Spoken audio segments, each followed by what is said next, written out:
It's been too long. It's been too long. How are you peoples? I'm so happy right now. I'm a million gazillion quadrillion times happy right now because of you guys. I don't know, I hit that go live button and seeing like the chat populate with people saying like, hello Cyan, and she's back, and I haven't seen her in ages. No, y'all making me smile. Y'all making me smile for real. Y'all got me over here blushing. I'm over here like, oh my gosh, yeah. I don't know, I don't know, I've been streaming for 5 years and only really I've been streaming for 5 years. This is my 5th year, and I've only really seen like big growth in this past year. So usually when I come back from breaks like this, my expectations are low because that's how it was in the past. But no, you guys, y'all have been hanging around, and it makes me happy. I don't know. Like if this happened last year, I would have came back to like 2 people. But everybody's here. It's like I never left. Isn't that crazy? How you guys do that? Are you guys broken? Maybe you guys are a little broken. Maybe that's what it is. You guys are broken. You're always coming back. You're like a boomerang. What's that about? What's that about? The boomerang chat. I'm gonna start calling you the... I was gonna say boomer pups, but that sounds... that sounds terrible. You guys are not the boomer pups. Okay, you're not old. You're not old. But hey guys, how you been, friends? I had a fun time. I was in Japan. Did you know I was in Japan for 2 weeks? So I was gone. And let me tell you, it feels like a dream. It feels like it didn't actually happen. Like, me and Kotaru got back like 2 days ago, like Friday night. And we got in the bedroom after the big long trip, and we looked at each other and we were like, did that actually happen? And I was like, yeah, I guess it did. It feels like a fever dream now that we're back home. Like, it really does. Like, when we were there, it was like, we were on the go, and now that we're back home, just like sitting in bed doing nothing, we're like, man, that actually happened. Like, we were actually like in a different country, like an entire country on the other side of the world. That happened? I don't know, it's so crazy. If we're broken, you repair us. Yes, I fix all things, for I am sensei. I'm teacher dog. Teacher fixes everything. And the wise word of William Afton, I will always come back. Oh, thank you. Thank you, I appreciate it. If you didn't come back, I'd cry. I'd cry. I took a really long time to set up stream today. And that was because I've told you guys in the past that when I do just chatting streams, I like to write down what I'm going to talk about. But since this Japan trip was so massive, like I was gone for 2 weeks, right? 2 weeks of nothing but like doing like fun stuff, touring, spending money, etc. That I spent like a good like 40 minutes before stream started, just sitting down and writing out all the things that I like did in my just chatting document so we can talk about it. Y'all, this is about to be a long stream. I got 3 pages of stuff I wrote down. And there's things I just remembered that I'm gonna add to the list right now of what I want to talk about. There we go.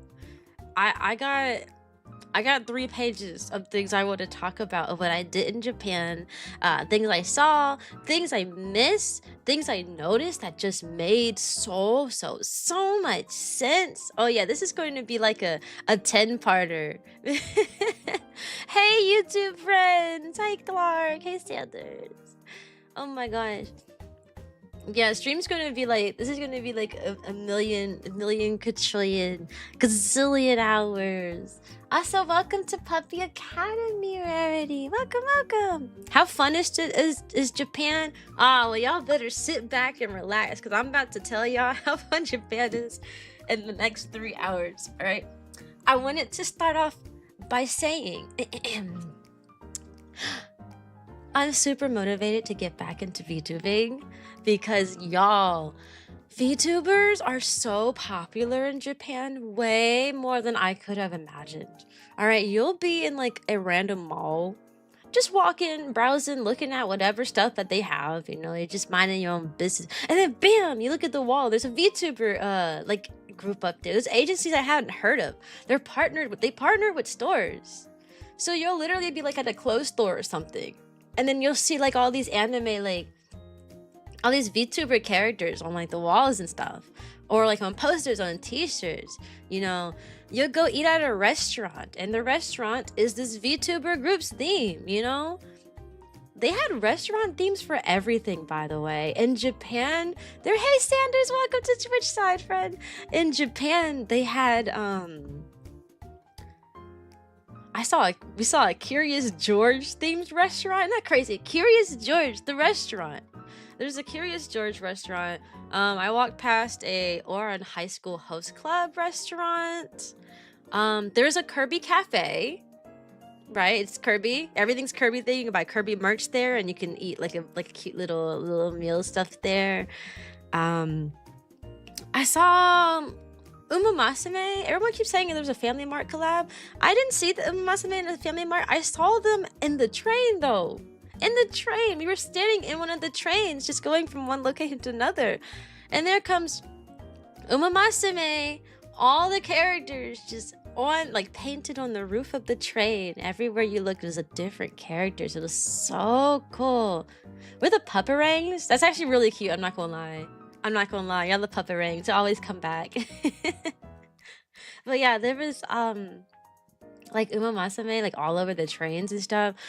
We walked past this one store and it was a random VTuber group I had never seen before. VTuber, probably an agency that I had never seen before, but like it was their whole merch store, you know. I noticed a lot of VTubers partner with a brand called Good Smiles, is what I saw. And Good Smiles makes a bunch of figures and stuff. And you see those figures in like the anime figure stores and whatnot. So I saw a ton of VTuber merch just in there. Like when I tell you I left Japan, I was in Tokyo, by the way. So all of my experiences are like big city, touristy area experience.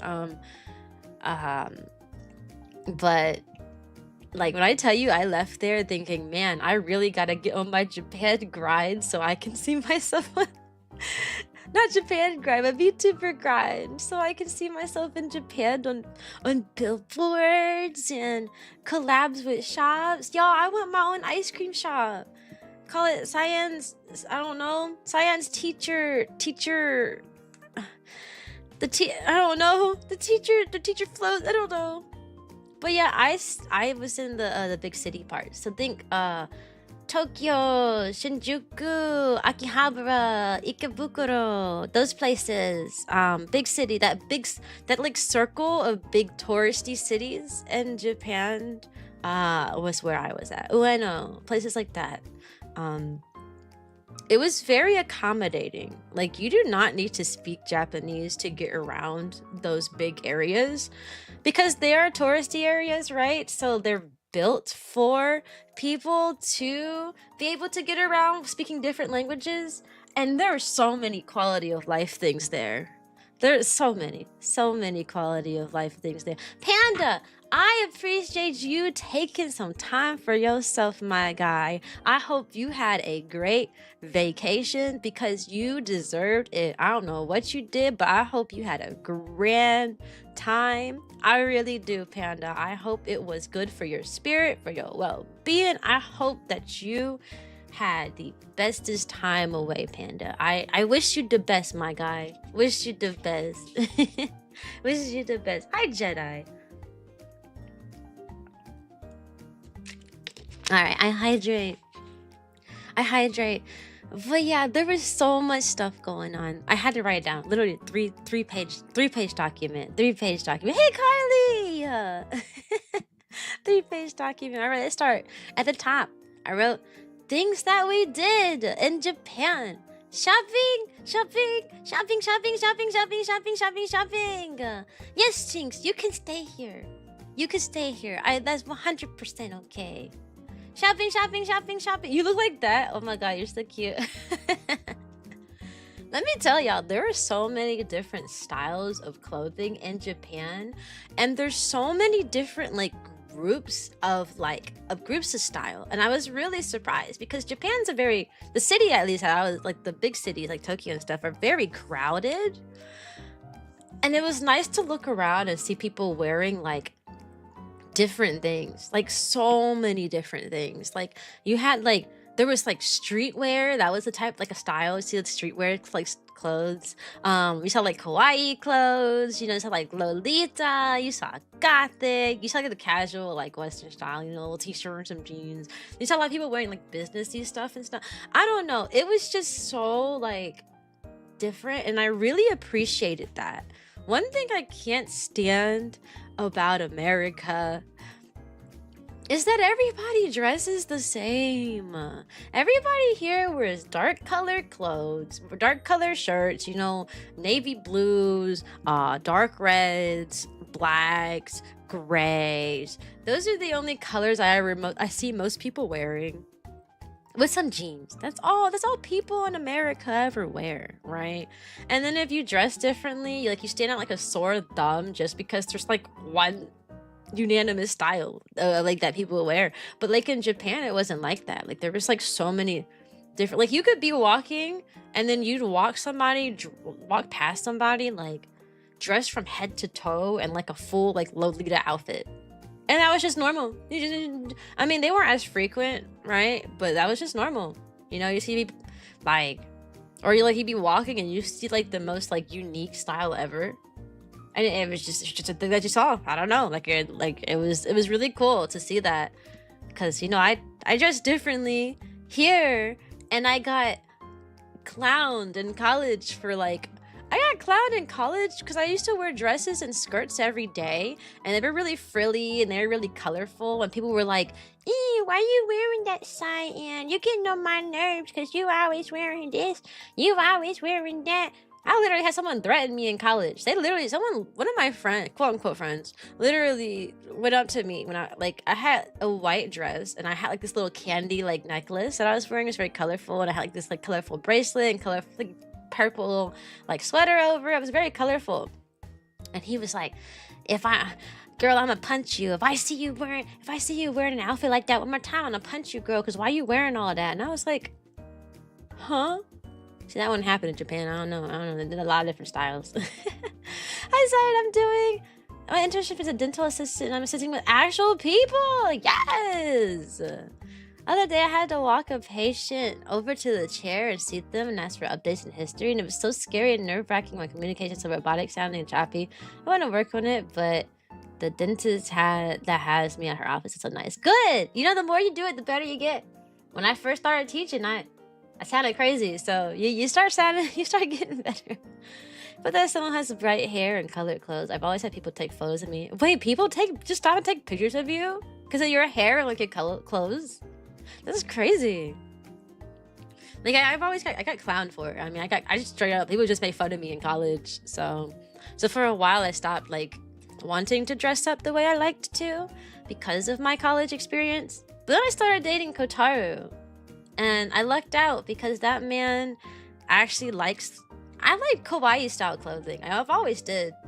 So going to Japan was really exciting because they had stores for every type of like every style that you ever could imagine they had such unique clothes in malls there. So they had full-on kawaii stores. Like I bought some really pretty dresses and some really pretty skirts, and they're so unique looking that I just had to buy them, and now they're so cute. They're literally the cutest thing. So now I gotta put some outfits together, and I'm so excited. No, you can't eat me. I'm not food, I dog. Call me out in the colors of clothing. So I wear blue and gray. That's what a lot of people be wearing here. It's not a bad thing. But it's just like, if you want to wear something different, like than that, you like stood out something like a sore thumb, man. For reasons I'm not going to go into because it's kind of weird, I don't wear dark clothing. I can't wear dark clothing because of like some conditions I have. I cannot wear dark clothing. which works out because I prefer to wear light clothing anyways, but I literally cannot wear dark clothing. I can't. It's not possible for me. You had to cook her first? Raw dog meat is bad for you? No. I'm a nervous dental assistant student who's starting to work on real pay. You got it though. It's always gonna, new stuff always starts off scary. Like, you know, you're always gonna start off like being super scared to be a dental assistant. Just like I was super scared when I first started teaching. I felt like I was teaching everything so weird. And I didn't know what I was saying to the kids, and I didn't know what I was talking about. But then over time, you get better at it. So you got it. Next year, you're gonna be telling me about how you're an expert dental professional, and not even an assistant anymore. But yeah, I was so excited with the clothes. Now, women's clothes are all over the place.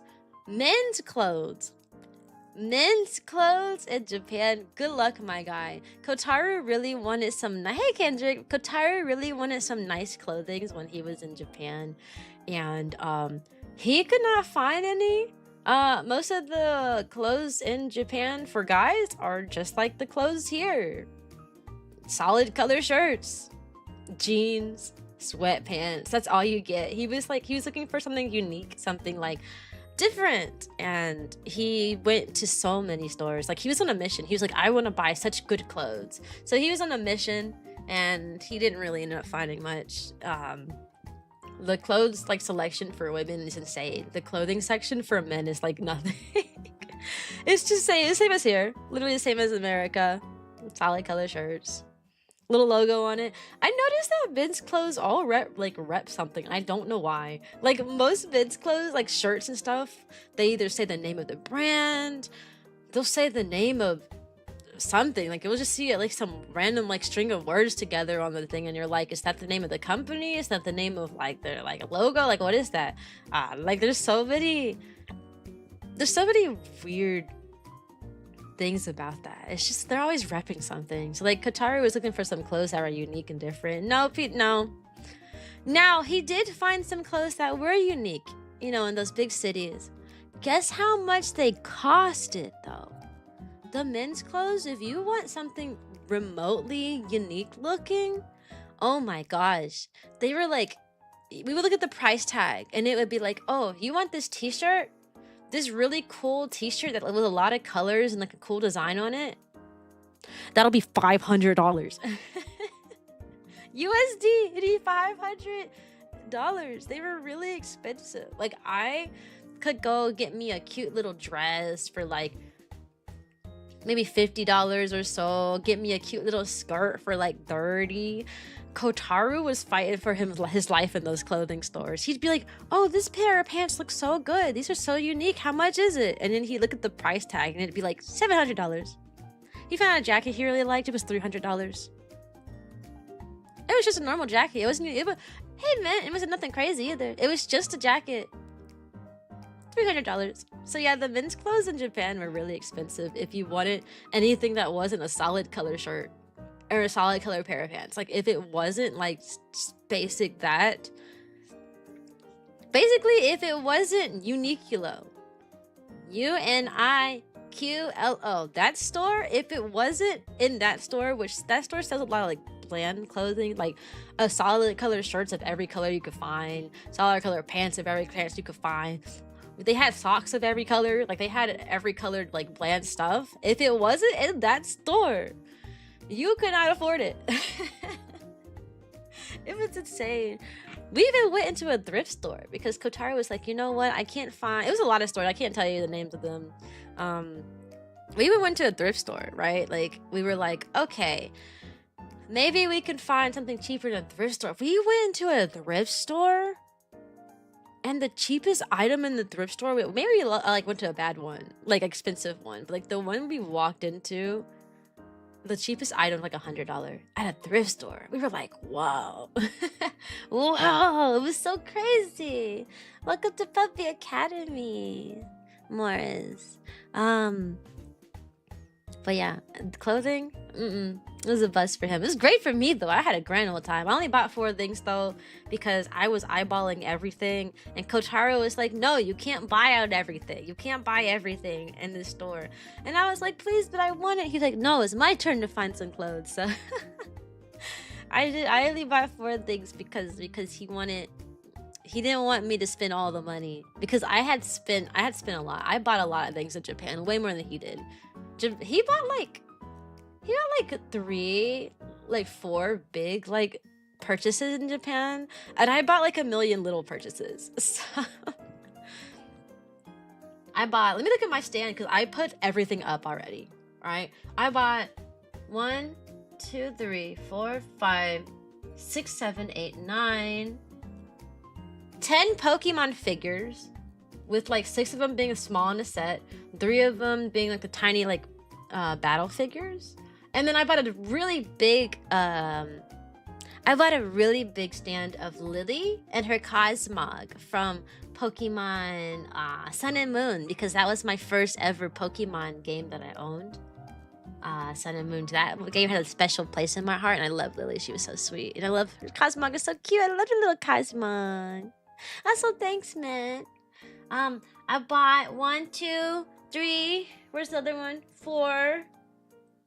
Just 4? I bought 4 Pokemon plushies.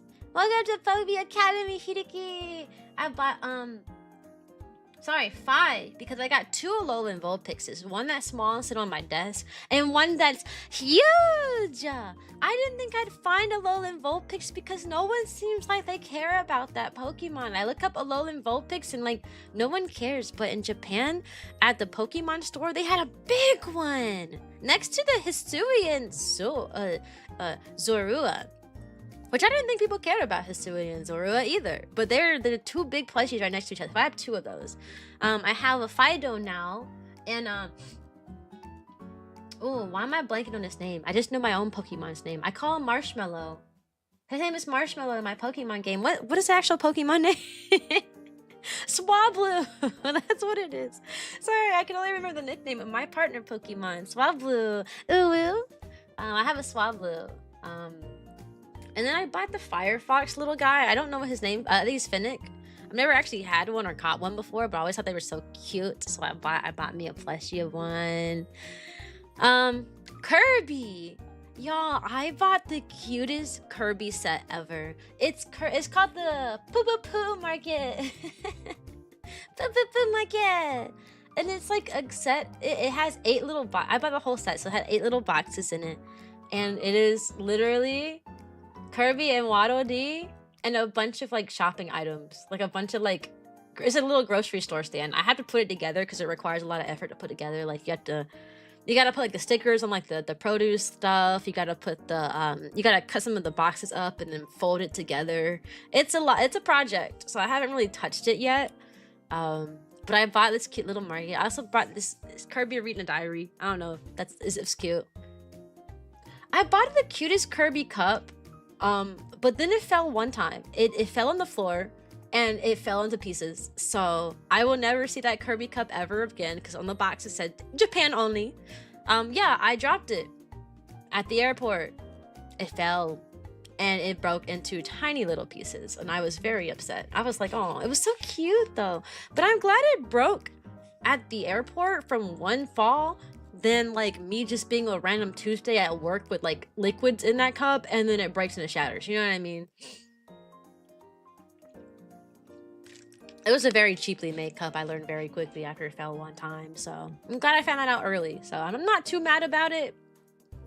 Not too mad about it, especially because like the US dollars transfers to Japanese like yen pretty well. So we were able to buy things for better prices in Japan than you can here. Like the cup was like what, like $7 maybe? If I bought that in America, it would have been like 15, you know? So not upset, but it was really cute. Wish I took a picture of it before it fell apart. Yeah, expensive stores everywhere in Tokyo. Oh my gosh, y'all. So I mentioned that the clothing were expensive. That whole area, I don't know. I mean, I understand because like that city is like the big cities, you know, Tokyo, Akihabara, all of them. Those are like major tourist areas. But the amount, the absolute sheer amount of Gucci, Prada, Louis Vuitton, every fancy brand you can think of was there.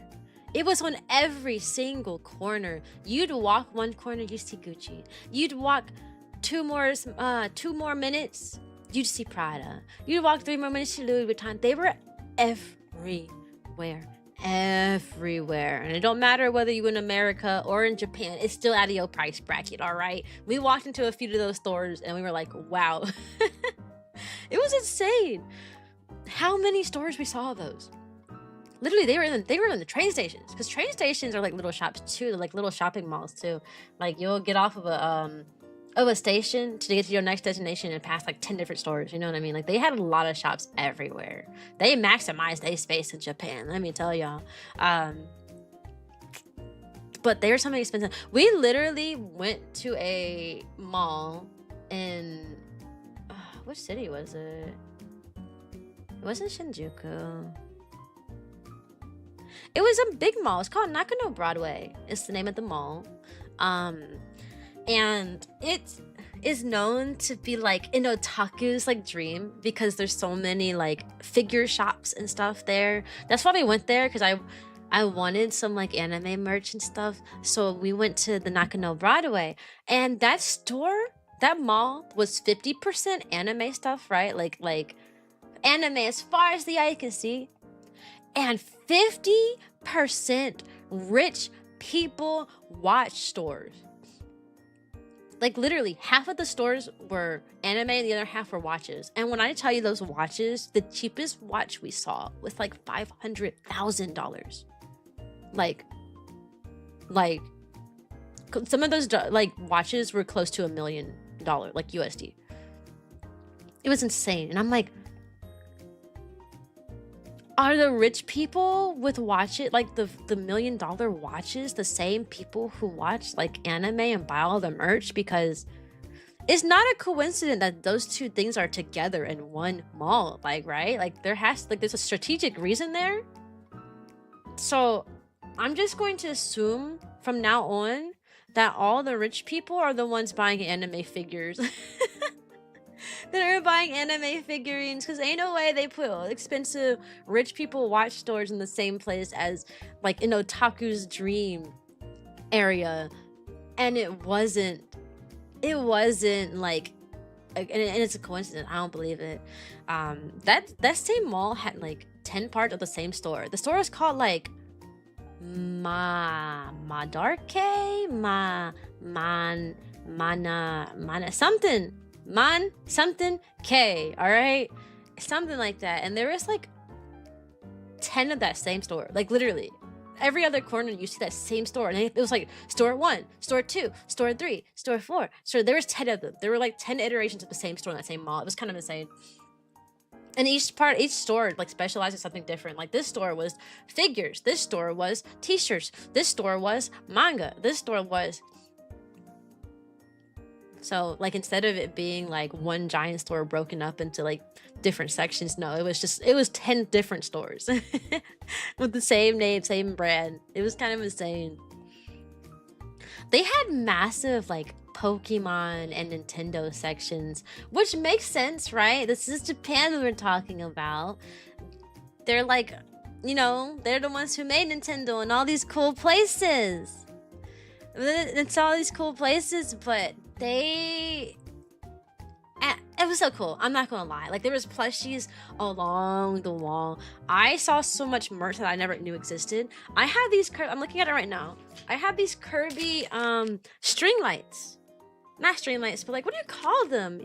Like, you attach them to a string and like you hang them up. There's this Kirby yeah, these Kirby lights, they're not string lights, but you know, they're like stream images. I got these Kirby stream images. It was so cool. It was so cool. Also, hey, Bite. I gotta earn that, Bite. I haven't gotten that far yet. But hey, how are you, friend? Closest I saw was in San Jose. The Macy's was split into 2 mall anchors. They broke up the Macy's? That's crazy. No, this store had 10 different. It was 10 stores in the same store. It was kind of crazy. But yeah, they have Pokemon and Nintendo stuff everywhere. I mean, you would go to a big camera place, which is like it's like a big computery store. It has like a ton of like computers and all this other stuff. And then you go to like one of the floors and there'd be Nintendo stuff, like a huge section of just Nintendo paraphernalia. That's where I got the cup from. That's where I got a lot of my stuffed animals from. It's where I got these Kirby light. I keep calling them lights. Kirby string, whatever you call them. String cardboard, string displays. I don't know what the word is for those things, but they're really cool. I'm gonna figure out. I'm probably gonna get some command strips that have like little hooks on them, and I'm gonna hang them up that way. They're gonna be so cute. This room is like Kirby-ified now. I'm so happy. It was downright confusing with the split. Yeah. In Japan, like in these big cities, they also maximize their spaces very well. So there's like, each building is like kind of skinny, but they're all really tall. And they're like deep. So like you can go pretty far back in them. So they're really skinny. So they're not wide, but they're very long. Like you walk into the store and like the wall is a lot further back than you think it would be. And there'd be like 9 floors. So each store, you would just go up and down. You just go upstairs constantly. Like, especially like those figure stores we went to, like the anime and stuff, there'd be like 9 floors of just anime figures.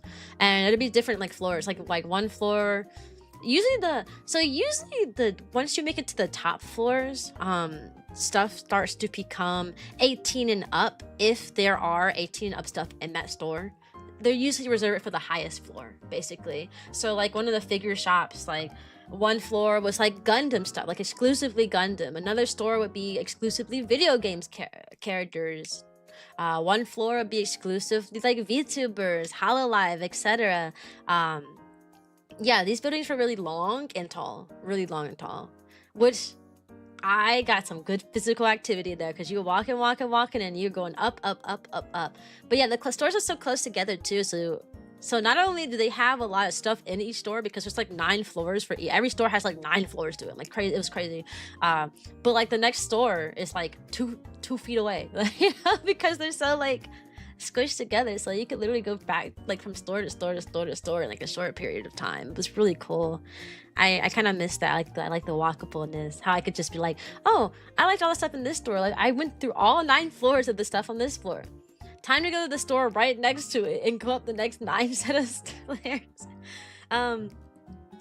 So the buildings were either like the full building was one store, or there's a lot of stores where it was broken up. So like floor 1, 2, and 3 were one store, and then floors 5 and 6 were another store, and then 7 and 8 was another store. So they could break it up that way, or like the whole building would be one store. You'll never be confused, by the way.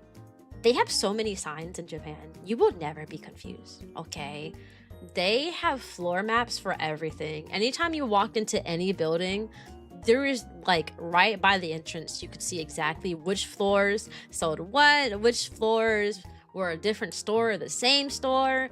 They had signs everywhere that like there is a specific elevator sign, so you'll always know where to find an elevator, because there's always signs pointing to the elevator. There's always the same symbol no matter which store you go into. Same thing in bathroom, elevator, escalators. They had signs pointing to all of those things in every single store. You would never be lost. Like, oh, I don't know where to go, where the down escalator is. Just follow signs. Oh, where's the bathroom? Follow signs. Don't know which floor the bathroom is on? Go look at the building map. Every single building had a building map. Every single one.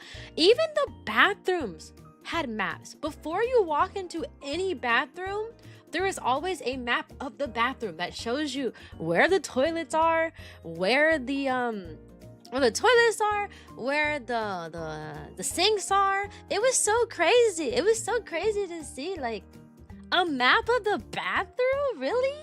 But like, I guess it makes sense. Hey Pops, how are you? Yeah, I have enjoyed the stream. Also, hey Bright. An apple for you? Oh, thank you. You know, an apple a day keeps the teacher healthy and happy. That's a little too much. It is a little much. I know. Welcome to the Puppy Academy, Brendan. I did not look at the bathroom maps, for I didn't really need to. You can just walk into the bathroom and see where things are. But I thought it was interesting that it was there. I really did. I was like, okay, now I know exactly where the stalls are. Also, About the bathrooms, they're so different. So Kotaru said that all the male bathrooms were identical to each other. Like they did not differ. He said he only saw one kind of bathroom and that was it.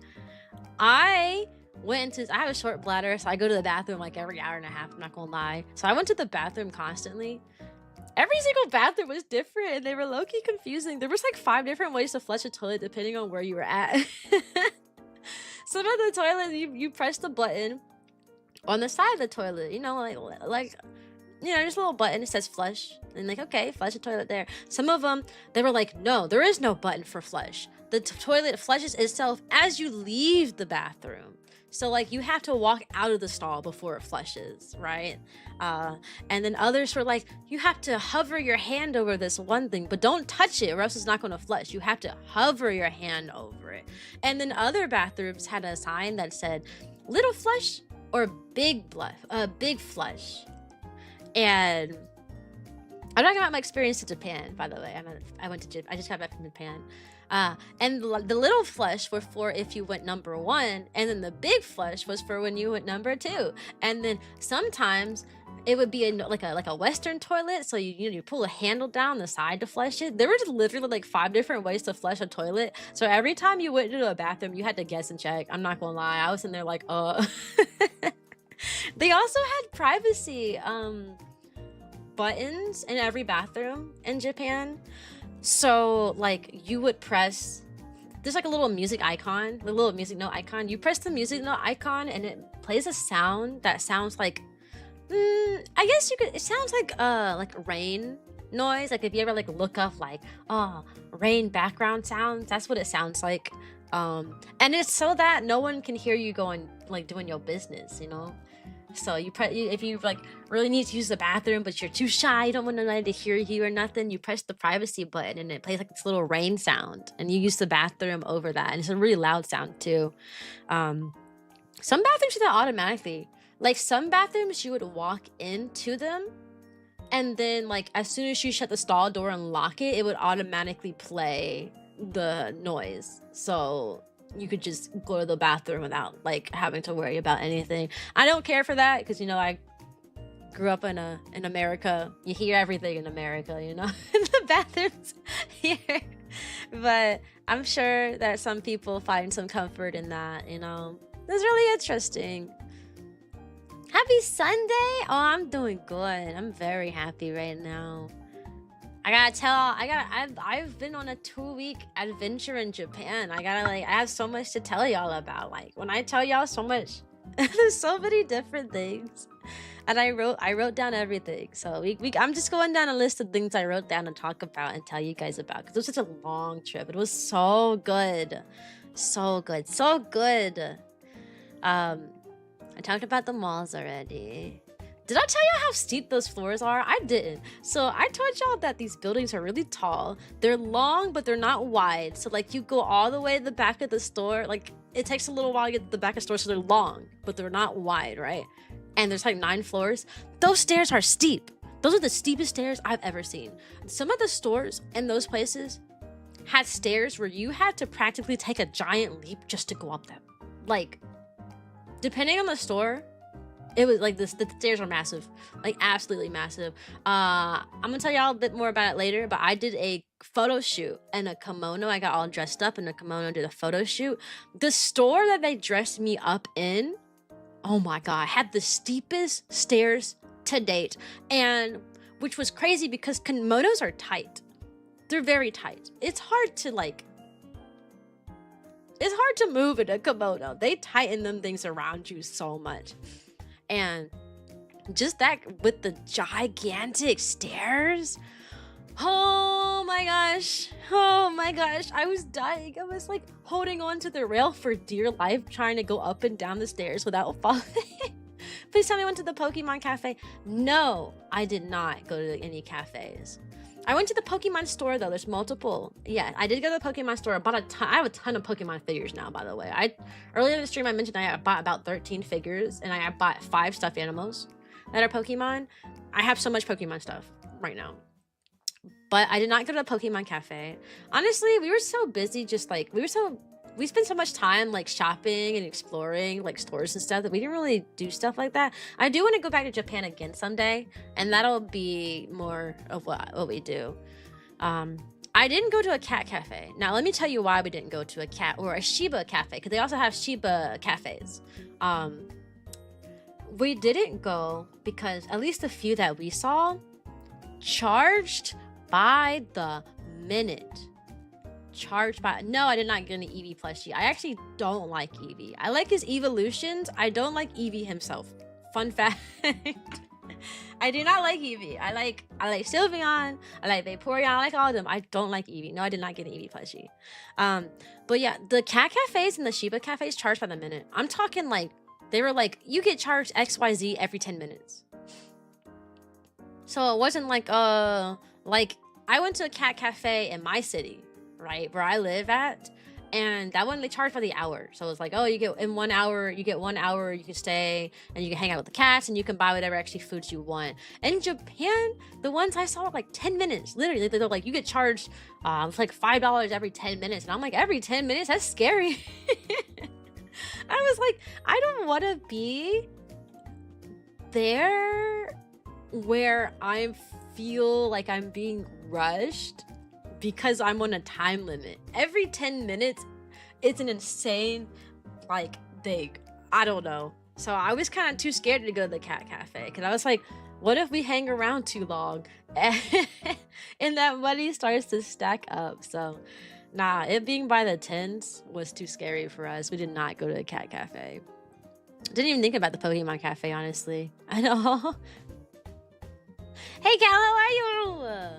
How are you?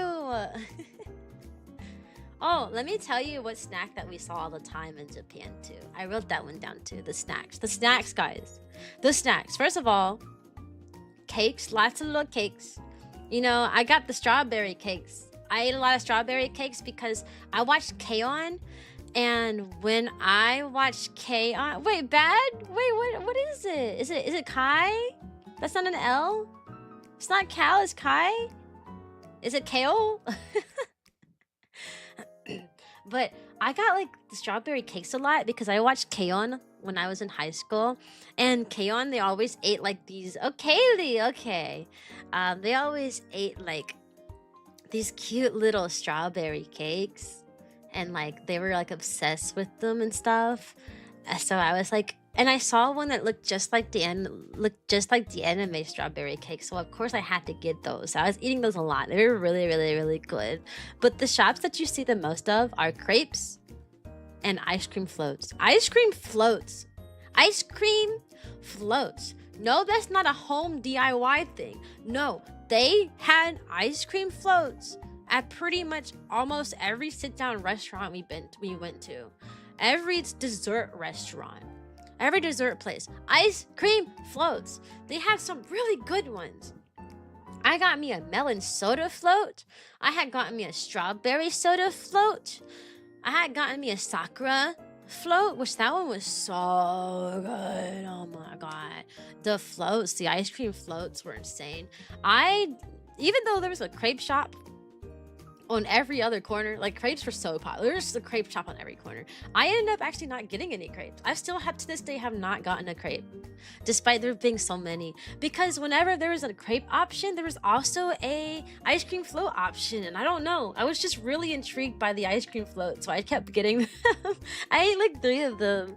They were really good though, and I was so surprised that they were like actual like menu items. You know, like in America, people make ice cream floats like at home, you know, like you get your own little ice cream, get your own little soda, but like you don't really often go to stores or like restaurants that have that as like an actual option of dessert.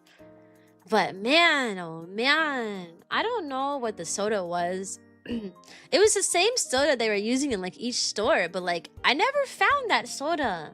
And then like the family marts or like the convenience, I never found any of that soda. But it was so good. If I remember, I went to Shinjuku. I remember it was like 800 yen per hour. No, The one that we only saw about 2 of them because we just passed them and we were like, oh, let's look into that. They're about like maybe like 500 yen per 10 minutes, which still isn't a lot. It's about $3, but it was per person too, so there's 2 of us, and it being by the 10 minutes was scaring me. So hey CJ, thanks for the hugs. You always giving me hugs, Fred. Oh my gosh, it was such a good time. Oh, restaurants. I ate a ton of ramen. I learned that I love me some good ramen. That's all I ate in Japan. I went to so many different ramen shops. So many different ramen shops. I was eating ramen 24/7. I went to the same ramen. I say so many ramen shops. That's not true, actually. I went to 2 ramen shops. Sorry. I went to 2 ramen shops, but I went to the same ramen shop like 5 different times. There was one like around the corner, and it was so good that I came back so many times. Like I kept coming back. Like I went to that shop every other day. Quite literally every other day. It was that good. I loved it. I got like I tried every item they had on the menu. I liked every single one of them. Then I went to a different ramen shop, and it was okay. So then I went back to the original ramen shop I kept going to. Okay, bye Panda. Thanks for being here. Yeah, so I ate a lot of ramen. That's all I ate. Kotaro ate a lot of sushi, and he tried a lot of different foods. We both tried this like fried chicken. It was fried chicken, but it was like flat. It was like a patty. It was like a fried chicken patty almost. It was really weird. It did not taste very good. I'm not gonna lie. I ate it was really big. It was massive. And it was not that good. I ate like 2 bites of it and I was like, I don't want this. It was really weird. And I'm like, why are we getting fried chicken in Japan? We got this back at home.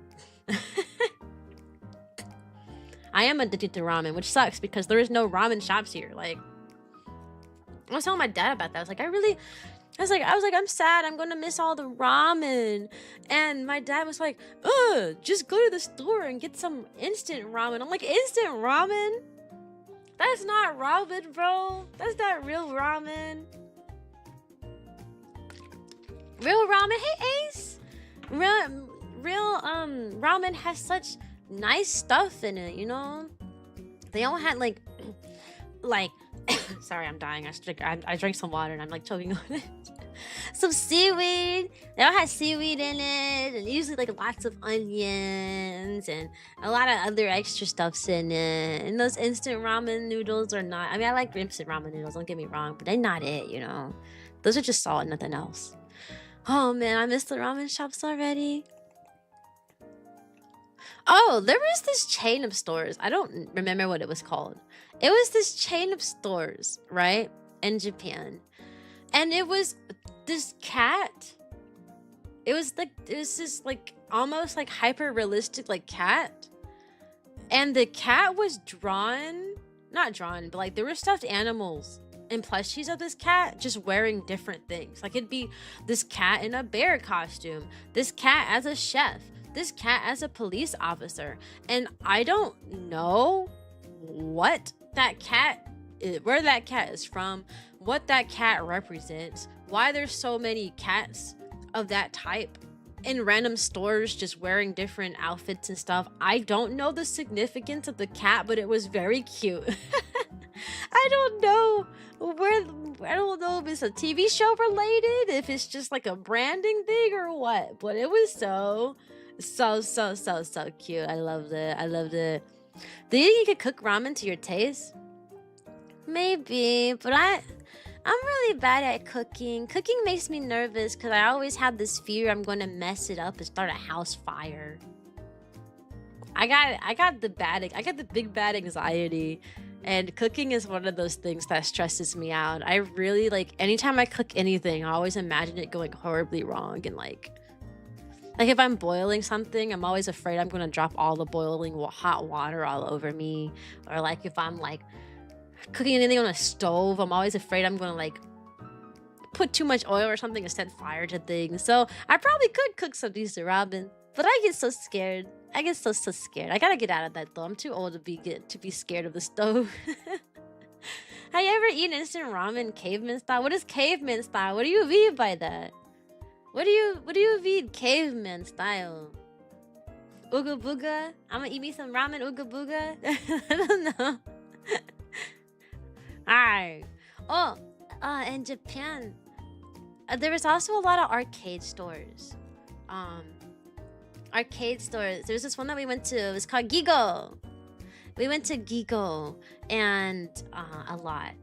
And it was this really tall building. Again, there was like 9 different floors, and each floor specialized in different things. Like the first 3 floors, and most of there was like, it was in Akihabara. There was like 5 different Gigo stores, and they all had like something different. The one that we liked had like a bunch of rhythm games on like the higher floors.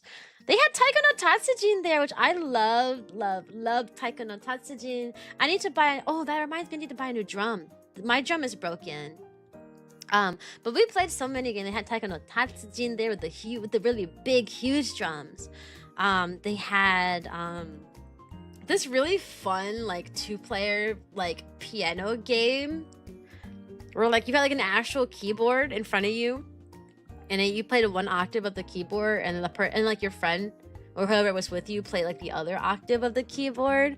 That one was really hard. It was an old game. It was part of the retro game sections, and I'm like, this is a really fun game for it to be retro. You know, like retro games in America are like games that require like a singular like joystick and like 3 buttons or something. Nah, retro games in Japan, a whole piano, and it was really hard, and it was really fun though. It was really hard but really fun, and because it was in the retro game section, it was really cheap. It was like literally 100 yen per play for every 3 plays. It was 100 yen. I'm like, 100 yen for every 3 plays, like 100 yen is like 30 cents maybe, like in USD. So like it was, we were at that one for a while. Caveman Styles is straight up eating the ramen dry. No, I don't eat dry ramen, but my brother does. My older brother did all the time. And we used to clown him for it growing up. We used to make fun of him for it. We were like, dang, dude, you so hungry you can't even wait for the thing to be microwaved. Yes, we microwaved our ramen noodles. Don't fight us for it. The chance of dropping boiling water is lower than the Dan of Misa dating L. And there's a great ramen recipe in How to Basics channel. Oh, is it easy? Is it a simple recipe? I'm sure it is simple. I feel like ramen would not be that hard to make. I'm not gonna lie. Maybe I'll try it. I do need to learn how to cook if I want to stop eating very unhealthy all the time. Very unhealthy all the time. But yeah. So that's the shopping section. See, we're still on page 1 of my just chatting notes of my Japan trip, and we're coming up to our first ad break. So we're like 1 hour in, and I'm still on page 1. America and their microwaves. Caca! Yes, we love a good microwave. Yeah. I only got 3 minutes. That's too much. I don't think I can talk about in 3 minutes for an ad break. I can talk about one thing. Convenience stores. Convenience. They're in every corner. Literally, it's insane. 7-Eleven here. You walk 2 seconds, 7-Eleven there. You walk 2 more seconds, 7-Eleven over there. 7-Eleven over here. 7-Eleven over there. 7-Eleven over there. 7-Elevens in Japan are crazy, by the way. They're really nice. 7-Elevens in America is where you get robbed and then beat up, and then all your money stolen, and then you're on the floor.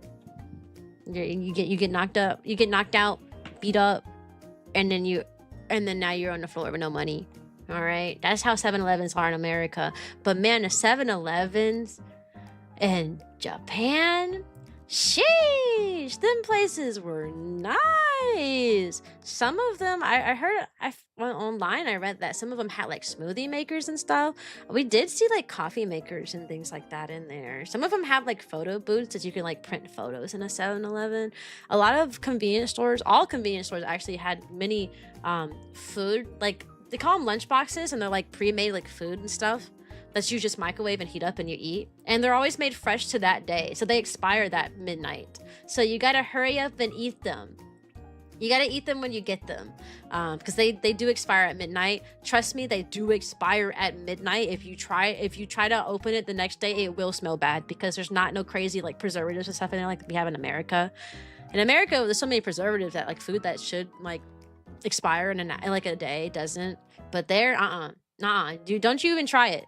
Because we did. We bought a bunch of, on our first day, we bought a bunch of those and put them in the fridge. When I tell you the next day, like the food was miscolored, it smelled bad, like it was crazy. But they're so good. Like you can buy like all these little like mini like fresh to eat food each day, and they're so good. And the closer you get to midnight, so like if you wait around like 9 p.m. or so, because they expire, right? They expire at like midnight. If you wait to about like 9 p.m. or so, they mark them all down. And then you'll be able to get like onigiri for like 30 yen, which is like 1 cent, like in America, like 1 cent. You know, they'll mark down all that food for like 30 yen because they're already cheap. Everything in the convenience stores is like 100 yen. The most expensive thing you might find might be like 200 yen, like $1 or some change, right? And then at midnight they mark it down even lower. It was kind of crazy. Like we would like I don't know, if you go to a like gas station in America and you want like a drink, right? You just, let's say you want like a a bottle of water at a gas station. That'll be about $2.50. If you want a bottle of water at a konbini in Japan, it's about 30 cents. All right. $2.50 in America, 30 cents. Same thing with sodas. They're about 50 cents in Japan. Probably less than 50 cents, honestly. Anyways, ad break, y'all. Gonna be a 3-minute ad break. During that time, I'm gonna put on the be right back screen because Twitch and their ads are fun. So I see y'all in 3 minutes, okay? Don't go nowhere. I'll be right back. I still got lots to tell. Trust. I got lots to tell. Be right back, y'all.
Hey guys. I'm not out of breath, you are.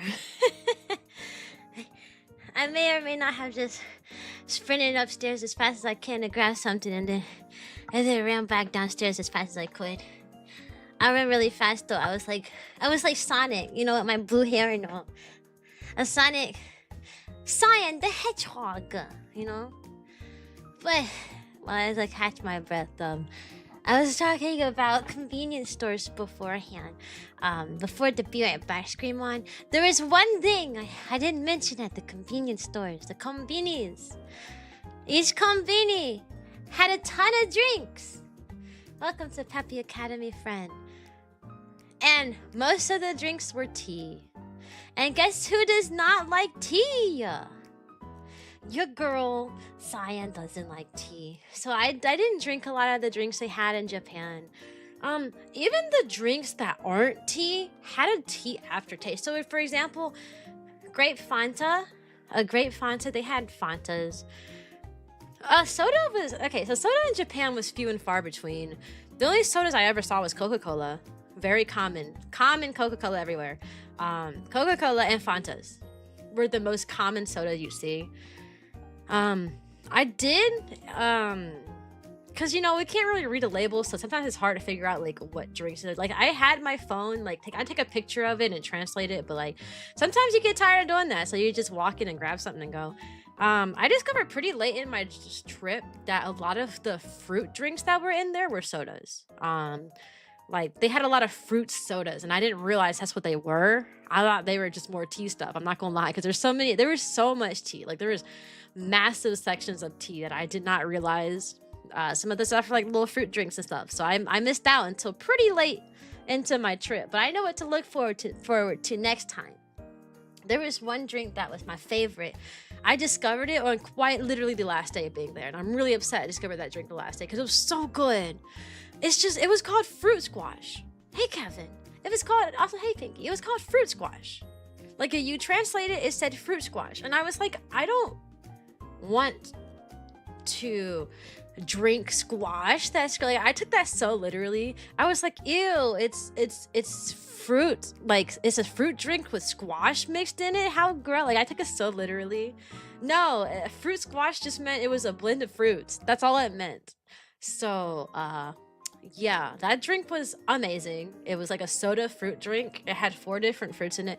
Also, if you get a fruit drink in Japan, it's actual. A lot of times it's actual fruit. Like it will actually say like made with real fruit, you know, 100% fruit, not 100% concentrate or 100% artificial flavor like you got in America. No, it was just fruit. It was just fruit. So I was like, that's pretty cool. That's pretty cool. So the fruit squash, best drink ever.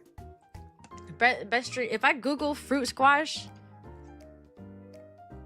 because it was katakana, it literally translated to fruit squash. If I type in fruit squash, does it pop up? Oh.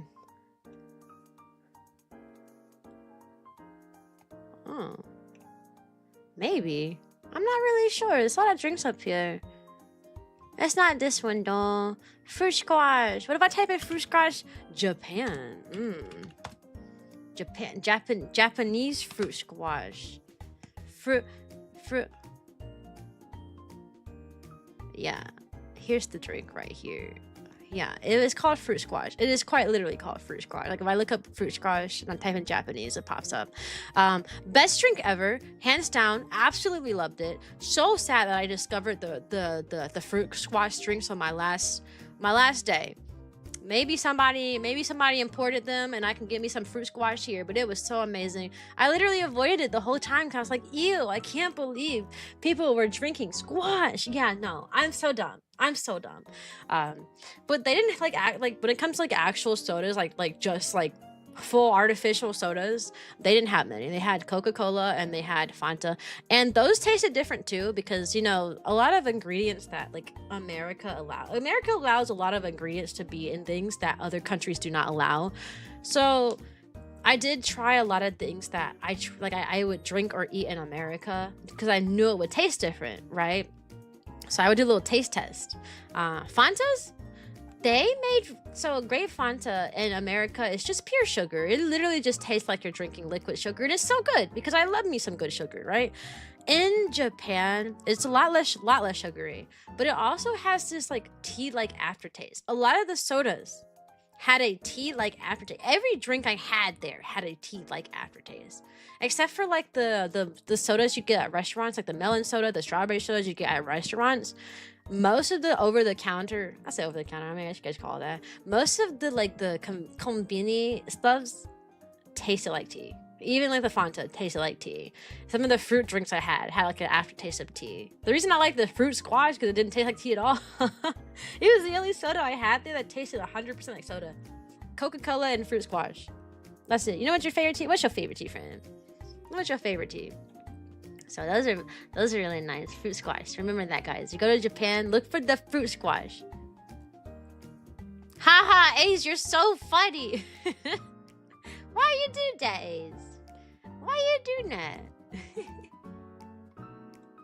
That's not very nice, Ace. I can't believe you. I can't believe you, Ace. You go into the timeout corner. I put you at the timeout corner. I'm gonna get a special desk and I'm gonna move it in the corner and put a seat over there just for you, Ace. Just for you. All right. So I talked about shopping. We're still on page 1 of my just chatting notes about the things that I did there. It was such a long trip. I have so much to talk about. We talked about shopping, boys. Now we gotta talk about the activities I did while I was there.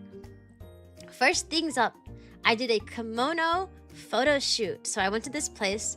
It costed a ton of money. Hey, Ice Tune, because there was 2 of us. It was me and Kotaru. The package deal, so there's a bunch of different package deals. The package deal that I pay for is that they give you a kimono. They give you accessories to go with it, like you get your. They gave each of us a fan. They gave each of us a bag to hold, and they gave me like an umbrella, like a cutesy umbrella. So they dressed you up a kimono, and I had no idea how tight the kimono was going to be. Okay, you cannot breathe in a kimono.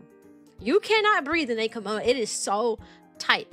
They tighten around your waist and they tighten around your upper back. It forces you to have good posture. I'm going to assume that's what the purpose of it is to tuck in your stomach. One, I think the part of it is like to tuck in your stomach to make you as small as possible. But also they put straps in places they didn't really have to. So I'm really thinking it's because it's to force your posture to be good.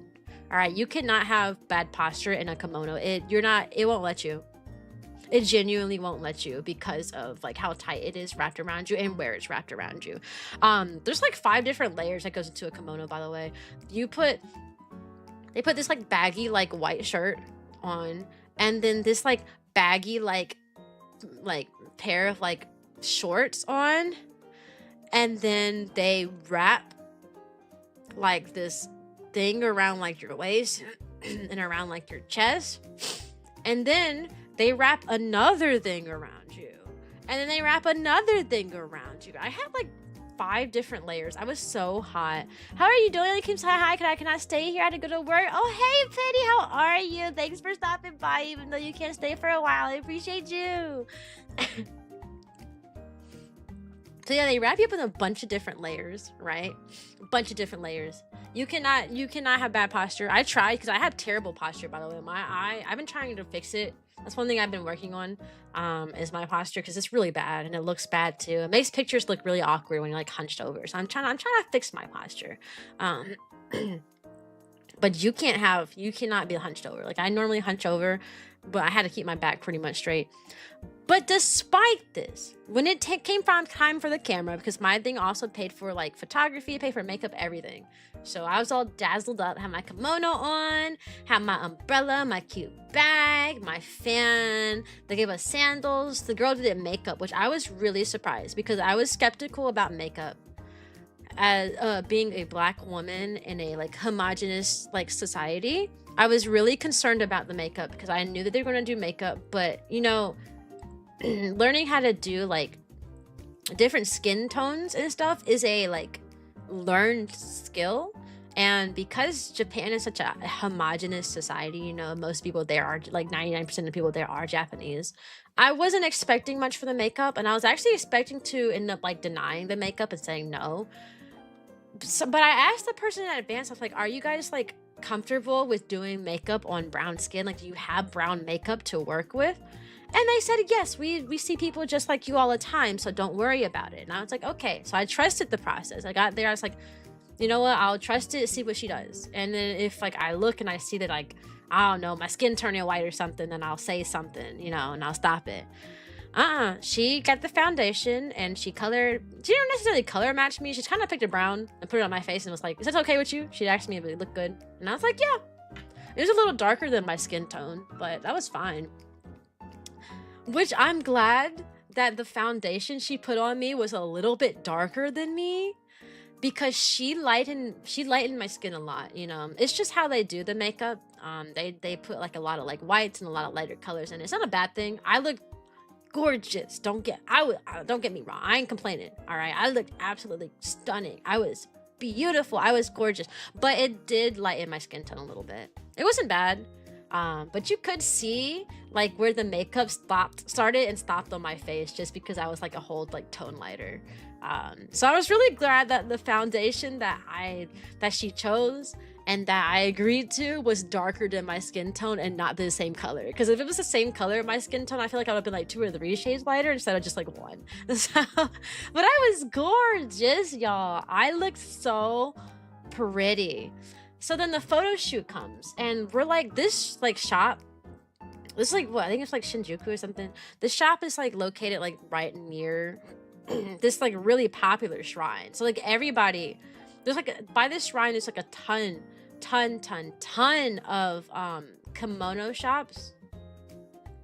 Like this little area was like 100% like kimono rental, buy your own kimono rental. We do photography. So you go to the shrine, you see a ton of other people just wearing kimonos, dressed up, and with actual like photographers following around. So we did a whole photo shoot. The lady asked me to take off my glasses for the photo shoot. I tried to explain to her that I can't see very well at my glasses, but I will take them off. I don't think she understood that, because she kept yelling at me and she kept yelling at me and kept like doing all these gestures. But if she was too far away, she was out of my vision. Because like I said, I have really bad eyesight. I cannot see without my glasses. I cannot see 2 feet in front of me without my glasses on. Okay, like it's really bad. Like I've yet to meet anybody with a higher prescription than me. So when this lady started taking pictures, and you know, to take pictures you gotta walk quite a little distance away to take a picture, I was trying so hard to figure out what she wanted me to do, because her English was like very spread out. So like she knew like key phrases like posture, look here, look, you know, but like anything more than that, like she was like struggling. She was like doing a lot of movements and like just wanting me to copy it, and I couldn't see what she was doing, and I felt so bad sometimes, because she'd be like, lady, because she didn't call us by our name. She called us lady and man here, lady here, lady and she kept like doing gestures, and I'm like, lady, I don't know. And she's like, lady like this lady, this, and she'd do something. I'm like, I can't see you, and she'd be like, lady, and I'm like, I can't see, but I don't think she know what I was trying to say. Like I don't think she understands what I say, like I can't see. Aren't only a minority of Japan like 100% Japanese? They had a huge Chinese. Oh yeah. The amount of people there who were speaking Chinese was insane. Most of those people were speaking Chinese. Like a lot of people. A lot of people spoke both Japanese and Chinese there. A lot. It was really funny because Kotaru has been learning. Welcome to Puppy Academy.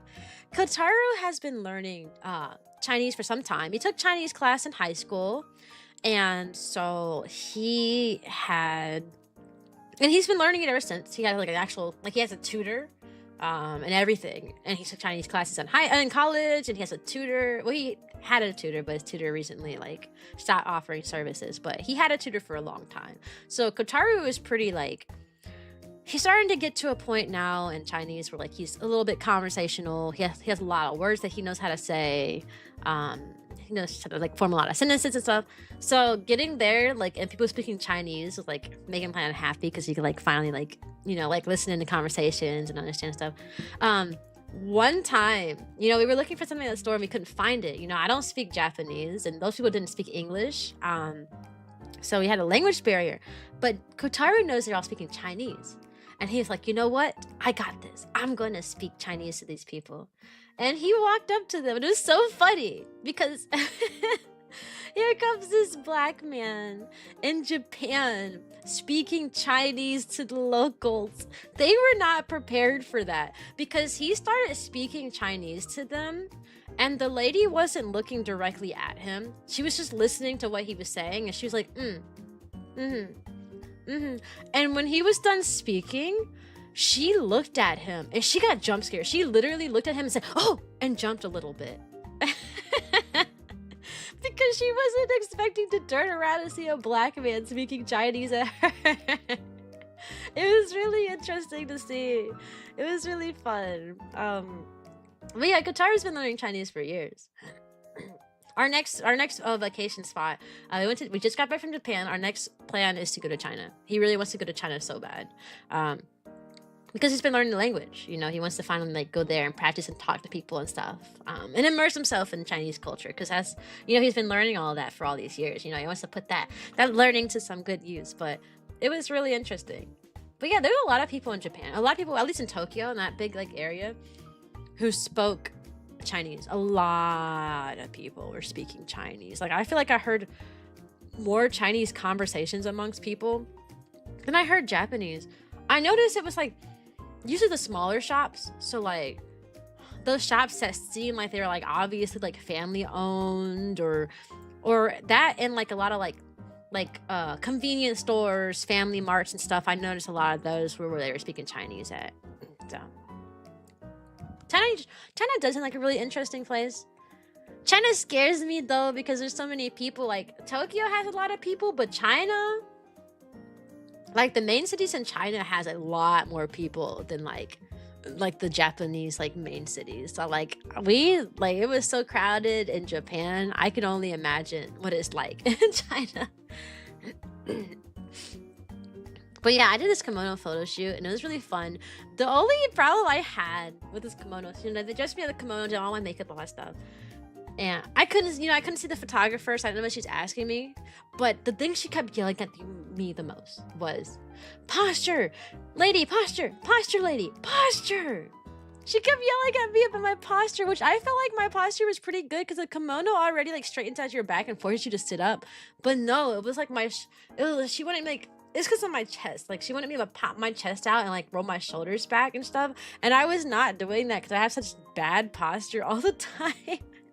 And she was fussing at me, posture, lady, posture, lady, lady, lady, posture, literally every 5 seconds. And then I would think that I had, you know, I started being very mindful of my posture because she kept yelling at me about it. So I'd be like, okay, all right, this time I'm gonna do good posture myself so she don't have to yell at me about it. So I'd be like sitting up tall, you know, I got my chest down, I got my shoulders rolled back, and she'd still be like, lady, posture. And then so I like sit up straight.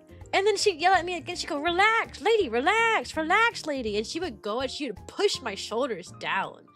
And I'm like, I guess I don't know how to relax or have good posture. I mean, my posture's terrible. I hunch over really bad. But man, I didn't realize how bad it was until I had that lady screaming at me about my posture every few seconds. I said, hi, old man. How are you? We did the kimono photo shoot. We went to the aquarium and a zoo. The zoo was kind of sad. Not gonna lie, the exhibits were really small. Like they were like really tiny cages for like the animals. It was kind of a sad zoo. I'm not gonna lie. They had a polar bear there, but it wasn't really cold. So I was like, is the polar bear good? Because he was just outside, like in the sun. Like I was like, should the polar bear like, I don't know, have like some ice? I think the water, I believe the water that the polar bear had by itself was cold, but like I don't think the habitat itself was cold. Like it literally, like I said, it was just outside. Like it was outside behind a fence. So I felt bad for bro. Bro probably yearns for the ice and the cold, and we got him out here standing in the sun, baking and cooking in the sun. Little polar bear. We had an elephant. They had giraffes, but the giraffes were behind a cage because they were cleaning the exhibit, so we didn't get to see the giraffes like that. I don't know, it's kind of sad, but I like the aquarium much better. I did. Did you visit Tokyo Disneyland? No. No, I did not. I didn't really have an interest in their Disneyland. What I wanted to go to was not Disneyland. I wanted to go to Nintendo Land, but Nintendo Land was quite a few hours away, and I didn't really want to do a long train ride all the way there. And I was like, next time, like I said, I want to visit Japan again. Next time we visit Japan, I want to go to a less like touristy spot. You know, one more like scenic stuff and like beaches and whatnot, as opposed to like the big city, you know, because there's like two sides of Japan. You got the big city Japan parts, and then you got like the scenic, traditional, like everything else. So, but no, I didn't visit Disneyland. I didn't really have an interest in it. We did visit, we did go to like there's a zoo nearby. I went to an aquarium. Yeah, Nintendo Land, but it was hours away from Tokyo. I wasn't down for that. I was like, I'm not down for a 3-hour train ride. Kotaru was, but I was not. I did go to this place called Team Labs. There's multiple different Team Labs places in Japan. Team Labs, they do these cool, like, how do you describe it? Cool like exhibits and stuff. They're like big, cool art exhibits, I guess you could say. The Team Labs we went to was called Team Labs. I think it was called Borderless. I think is the one we went to. It was a light show, so each room was like lit in like a really like unique way. So like one room had like crystals everywhere, and the lights were bouncing off the crystals in such a cute like way that made the whole room dazzle. You know, another one had like this light show that was happening on the walls. You know, another one was like a bunch of smoke, like they filled the room with a bunch of smoke, and they used like the lights and stuff to make it look like there's butterflies flying around the room within the smoke. It was like a really like magical like light like exhibit thing. That was pretty cool. I did like that a lot. Dragon Quest Island next time. That's a thing. There's a Dragon Quest Island. Does the experience include getting sued for having named Mario? No, it doesn't. But I heard that happened to a few people. I heard that there was some random shop like named Mario something, and like it got sued by Nintendo. I heard about that.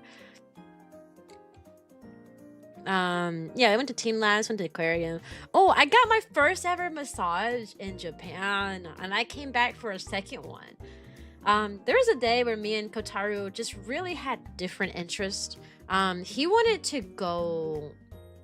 There's an event where you can go-karting in the city of. I actually don't remember which city it was. I didn't go with him. I think it was Shinjuku. I'm not sure though. And they gave you like an actual go-kart, and you drove it onto the main roads. Like you literally drove this little cart around the main roads. So you had to be really careful when driving it. That idea stressed me out. So I was like, I don't want to do that. I don't want to drive this little cart. I don't like driving in America on roads. So I definitely don't want to drive this little cart on the main road either, right? So we split off on that day. He did his little Mario Kart thing on the roads. Yeah, most people like cosplay as Mario characters too when they do it. They'll like cosplay as like Peach and Toad and Mario and stuff, and then when they do it. We did not. I was like, I'm not doing that. So instead, I got a massage while he was living his Mario Kart dream, yes. And it was a fun time. I'm really glad we split off because I never had a massage before. But man, was it so good, y'all. I needed a massage every day of my life. I literally need a massage every day. Like, I didn't know what to expect. I know there's different kinds of massages. The ones they did was they basically like found different points on your back or wherever you told them to. I said my upper back. It was like my shoulder and my upper back, my worst parts, and my neck. So they find like spots that are like tight, and they basically push into those spots really hard. Like they push super hard in those spots. They use some, I don't know what tool they use because I can't see them when they're pushing into my back. I can't see my back, right? But they would push into my back really hard in a certain spot, and they would keep doing that, like push here really hard, push there really hard, and they do that for like the hour duration, and then you'd feel so good afterwards. Oh my god. Some spots hurt really bad though, I'm not gonna lie. So I went the first time for only like 60 minutes. I asked for 40 minutes of like the body, and then 20 minutes of the head massage, because I didn't know what a head massage entailed. Y'all, don't ever let me get a head massage ever again. It's not fun. I don't think it did anything for me. I actually left with a headache. I left with a tension headache.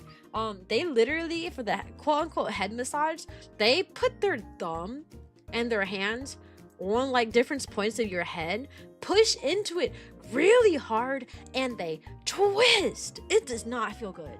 It does not feel good. It was the worst 20 minutes of my life. But the body one was really good. So I came back on Thursday, actually, our last day, to get a 90-minute just full body massage. Like, best money spent ever. I loved every second of the 90-minute body massage. Oh my god. They also did some stretches that I didn't know was possible. They didn't really like pull on you much for stretches. They did like a handful. Like it was like maybe like 6 stretches like that max. The craziest stretch that I didn't know you could do, honestly, the lady, they put you in this position, like you're on your back, like you're on your side, and they put you in this position where you know your arms are back, so like your backbones, you know, your arms are back, so your backbones are like out. They have you in a position where your backbones come like protruding out, right? And then they grip the backbone and they pull it. They pull your backbone apart. I didn't even know you could do that. I did not know you could grip someone's backbone to pull it. But man, did it feel good. I wish somebody was pulling my backbone every day. I did not know that was a thing that you can do. But man, I'm going to be missing that feeling. What did you miss? I'm just talking about my experience in Japan. This whole stream is me talking about my Japan experience. I'm talking about massage I got and how crazy it was. Like, it was so good. It was such a good massage. And I left that place feeling so good afterward. She told me I was really tight in my upper back, which I knew that. Like, my upper back and my shoulders always hurt. It's because of my terrible posture. Like, again, I really need to fix my posture so I can stop having, like, head, shoulder, neck pains. Fun fact, though. After being in Japan and walking around tons and tons and tons and tons, my back pain started subsiding. I mean, I was using my shoulders a lot because I was carrying a lot of bags all the time and I was doing a lot of physical activity. I thought I really needed some good physical activity, you know? Some good physical activities. But yeah, that was good. I missed the massage. I'll never get a massage like that again. I really wanted to go to Japan. Oh my god, it's so good. Japan is such a nice place. There's a lot of things that make sense in Japan, guys. All right, I'm through page 1 of my just chatting notes of the things I want to talk about. On to page 2 out of 3. I told you I had so much to talk about today. I wrote it. I had to jot down everything I remember from Japan because I had so much to talk about.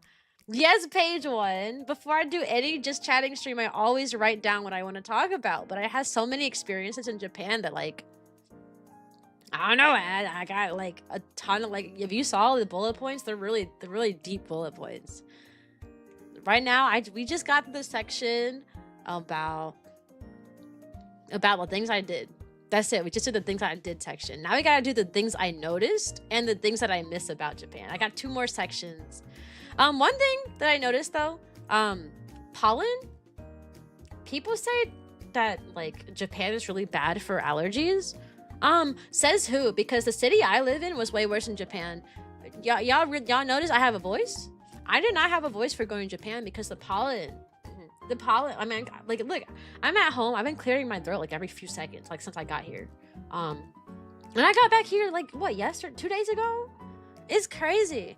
Like, yes, my allergies bother me a little bit in Japan, but nowhere near like it is here, like in my city in America. It's so bad. Like, before going to Japan, all of my streams had sounded so raspy. My throat was hurting. It hurt to talk. I was constantly sneezing. I was coughing. Oh my god. I went to Japan and my allergies disappeared like that. You know, I was instant gone allergies. And now I'm back home. I'm already like clearing my throat. And now I already feel like I got something stuck in my throat 24/7. It sucks. It really does. Your duck is sitting next to your monitor? Oh my gosh. That's cute. I didn't make him a little ducky. Little ducky pal. All right, we're the things I noticed section. All right. Things I noticed about Japan that is different than in America. All right. 1, lack of proper cookies. So I am a cookie fiend. I literally adore and I love cookies with a passion. Japan, for some reason, they don't have a lot of cookies there. Meaning like, you know, here you can get chocolate chip cookies, you can get macadamia nut cookies, you can get M&M cookies, all kinds of cookies. In Japan, I saw butter cookies, and that was it. Like little shortbread, like butter cookies. That's all I saw in Japan. Welcome to Puppy Academy, friend. That's all I saw. That's all I saw in Japan. There were like quote unquote cookies that were like crackers with like icing in the middle. Like I had vanilla, quote unquote vanilla cookies, and those crackers with vanilla icing in the middle. I saw lemon cookies, which again were crackers with lemon icing in the middle, but there were no actual cookies. They were just crackers. They were just crackers they put together and called them cookies, and it made me upset because where are my gosh darn cookies? That's one thing. I could not live in Japan because they ain't got no proper cookies in there. All right, I'm a cookie fiend, but they don't know what cookies are. They do not know what cookies are. You cannot slap 2 crackers together and call it a cookie. No, those are still crackers. Those are just cookie. I call them cookie crackers sometimes. You know, like the Nikot cookies. That's cookie crackers. All right. Cookie crackers. I just need some actual cookies. Also, hey, Max. What am I yapping about? I'm yapping about Japan. I just got back from Japan. And they ain't got no cookies there. It was a sad time. Like I really needed some cookies. I yearned for the cookies. I was looking for all the Japanese cookie snacks. They ain't had none. Ain't got not a single cookie. The duck at parks are free. You can just take them home. Is that legal? Can you really just pick up a duck and go? Let me see. They had no cookies. And because they had no cookies, as soon as I got back to America, I sinned. We went to a grocery store yesterday, and I found the absolute fattest cookies I could find, and I started munching. When I say fat, I mean fat. I got home and immediately started eating like American again. I mean, we were eating at fast food places. We bought pizza. We ordered some pizza, and I bought those fat cookies. And when I say fat cookies, it is a chocolate chip cookie. It's 2 chocolate chip cookies put together with some traditional icing in the middle. And they're really massive. I bought the fattest cookies, and it was Japan's fault because they kept me deprived from cookies on my entire duration. All right. Another thing I noticed, I mentioned before that most drinks had a tea aftertaste. Even the standard drinks that you drink in America, like grape Fanta, for example, it tasted like tea in Japan. It really did. It tasted like Fanta tea. Fanta tea? Fanta tea, yes. I mentioned the bathrooms having privacy sounds already. And every bathroom was different. There's bathroom maps, so for some reason every bathroom had a map, so you knew exactly where to go. Like, I don't think bathrooms need maps, but hey, I like the effort. I did appreciate it. Oh my gosh, there is one. So I go to the bathroom every hour and a half. Basically, I have a really small bladder, so I constantly go to the bathroom. There was one instant where I went to the bathroom, and they had the floor toilets. I heard that there were some floor toilets in Japan, but I didn't really see them up until that one point. It was at one singular train station had floor toilets. You know, like the Chinese style of toilets where like they're like literally like in the floor. So like to use them, you have to squat to use the bathroom. Yeah, one train station had those, but they also had one singular like Western style stall. So a lot of like, there was a line for that bathroom, for that one stall. Just all the tourists were lining up for the one stall, while the Japanese people were just using like the floor toilet. Yeah, I looked at that and I was like, ooh, I don't think I'm ready for that. I don't think I'm ready to squat down the floor. That's one thing I'm gonna have to learn though, because Kotaru really wants to go to China, and from my understanding, China mostly has like the floor like squat toilets. So My problem is your girl's weak. I'm gonna try to squat down and use the toilet. I'm gonna lose balance and fall in. That's what I'm afraid of. Your girl is weak. I do not have many muscles. I do not have many muscles at all. I need to get some though. I just need to get good is what I need to do. Gamecraft floor. Signs and map everywhere so you know where the bathrooms, elevators, and escalators are. I mentioned that already. Oh! Did you hear what you think you heard? What did you hear? I drank some water. You might have heard that. I don't know. Things were more accommodating for other languages. That's the most insane thing about Japan. Somehow these tourist cities were more accommodating to other languages. Yeah, China. To other languages than America is. Which is insane because America is a modge-podge of a million different languages, a million different cultures. Yet Japan, which is like a homogenous society, is the one that gets it right. Isn't that crazy? So they were really accommodating. For example, you'd be on a train. The train's read in multiple different languages. It was mostly English and Japanese, right? So like they'll say the sentence in Japanese and then they'll say it again in English and they'll go, you know, this train is bound for Akihabara, you know, or something like that. Next stop is Ueno Station. You know, they would get like it would say it in Japanese than in English. But a lot of the stations, even if it didn't say it in a different language, they still showed Chinese and it was Korean and Chinese. You saw it a lot. I saw Japanese, English, Korean, and Chinese a lot. A lot of stuff had all four of those languages. A lot of trains had all four of those languages. A lot of signs had all four languages. Some stores had all four languages. It was crazy. I was like, how are we so accommodating in Japan, a homogenous society? How are they more accommodating in Japan than they are in America? Like, America is all different languages. Yet, like they also have so every restaurant, hey Tiger, every restaurant had a physical menu. Every single restaurant in Japan, at least in like the cities, right? Because don't forget, we say it in the touristy area, so it's probably different outside of those. But in the main city, every single restaurant had a physical menu with pictures on it, so that when it was time for you to order, and you didn't speak the language, you just point and you say 1, please. You point at one picture and say 1, please, and they go, okay, one here, 1, and you go, yeah, 1, please, and then you point at the next picture and you go 2, please, and they go 2, and you're like, yeah, 2, and you do 2 with your fingers like that. That's how they all were. Because China and Korean tourists are 2 of the biggest countries who visit Japan a lot. Yeah. In America, we have a lot of people who speak Spanish. A ton of people who speak Spanish in America. And places aren't really accommodating that. You know what I mean? Like, it's so crazy how accommodating they were in Japan, but like how they're just not accommodating here. There was like signs for everything. Like, you didn't need to speak the language. You were fine. Like, you don't need to speak Japanese to get around in Japan, at least in the big cities in Japan, right? Don't honestly all Japan. I know once you get away from like the main cities areas, then it becomes like you don't see Japanese as often. I'm sure it's gonna be less accommodating, but like in the main city areas, it was so crazy. Like I was so amazed by that.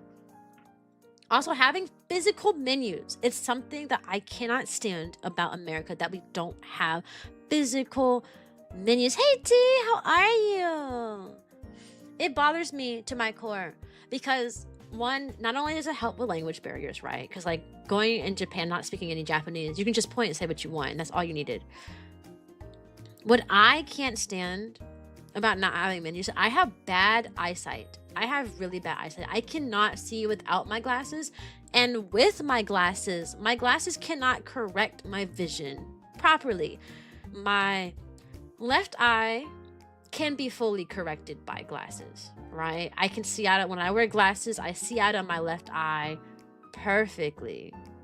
My right eye, on the other hand, is underdeveloped, meaning that it doesn't matter how high the prescription is in my right eye, how good the prescription is. I will never be able to see out of it well like I can see out of my right eye.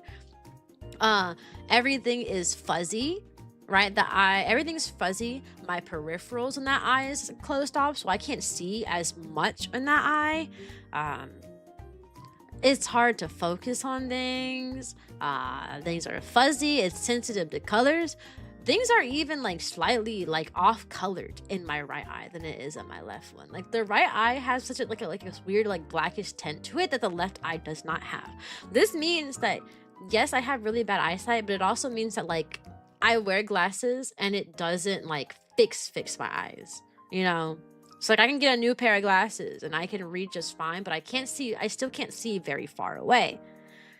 Which is why it pisses me off that in America, we don't have physical menus. We don't have physical menus. So we'll go into a restaurant and I'm trying to look at the menu and I'm like, I can't see. Like, what do you want me to do? I can't see. A lot of times I'll have Kotaru just read the menu to me, right? Because he's right there. And I'll ask, like, hey, you guys got a menu? And they're like, no, sorry. What do you mean no? Why do we not have physical menus? It's not hard to take what's on the wall. It's not hard to just have that printed out. And just laminate it. You know how much it costs to get like a paper laminated if you don't own a laminator? Not a lot, like $1 maybe, max.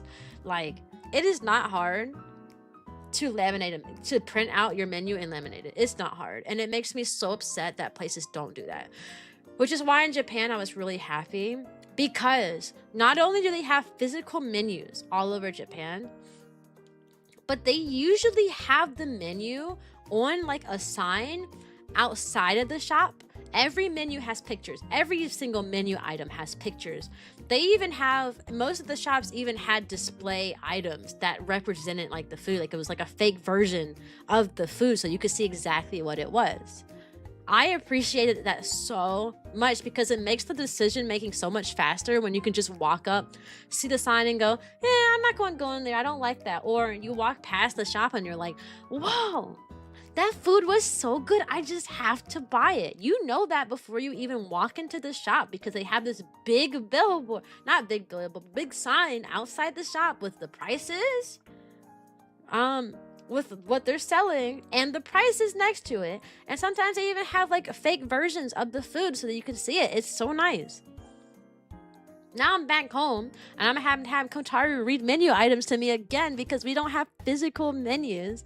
And like going to restaurants is the only time I feel like I have a disability. Like I don't, like on paper, I technically don't have a disability, but it'd be making me feel like I have one when I go to a restaurant and I'm like, I can't read anything that's here. What I don't understand. What are you selling? Like, I can't see that. It'll be the tiniest, smallest prints, no pictures. I can't read anything. Like it makes me so bad. I can't read the floor plans for a house slab. It's so bad. Like, it's so bad. Like, that's my rant. That's my rant. Oh my gosh. Hey, Ace. That's my rant. Like, I miss it. I want to go back to Japan so I can see things again. They're so accommodating. Oh my gosh. And everyone's so nice. Like, no matter what store that you're in, if you walk in, everybody in the, like, all the workers will greet you. But it's not like the monotone like greetings you'll get like in some stores that have like, you know, some stores in America do like mandate that you greet them like when they come in. But like a lot of times they'd be straight faced, you know, in America to look at you like, welcome in. Hey, welcome. Learn our shop, hey, you know, and those type of stores.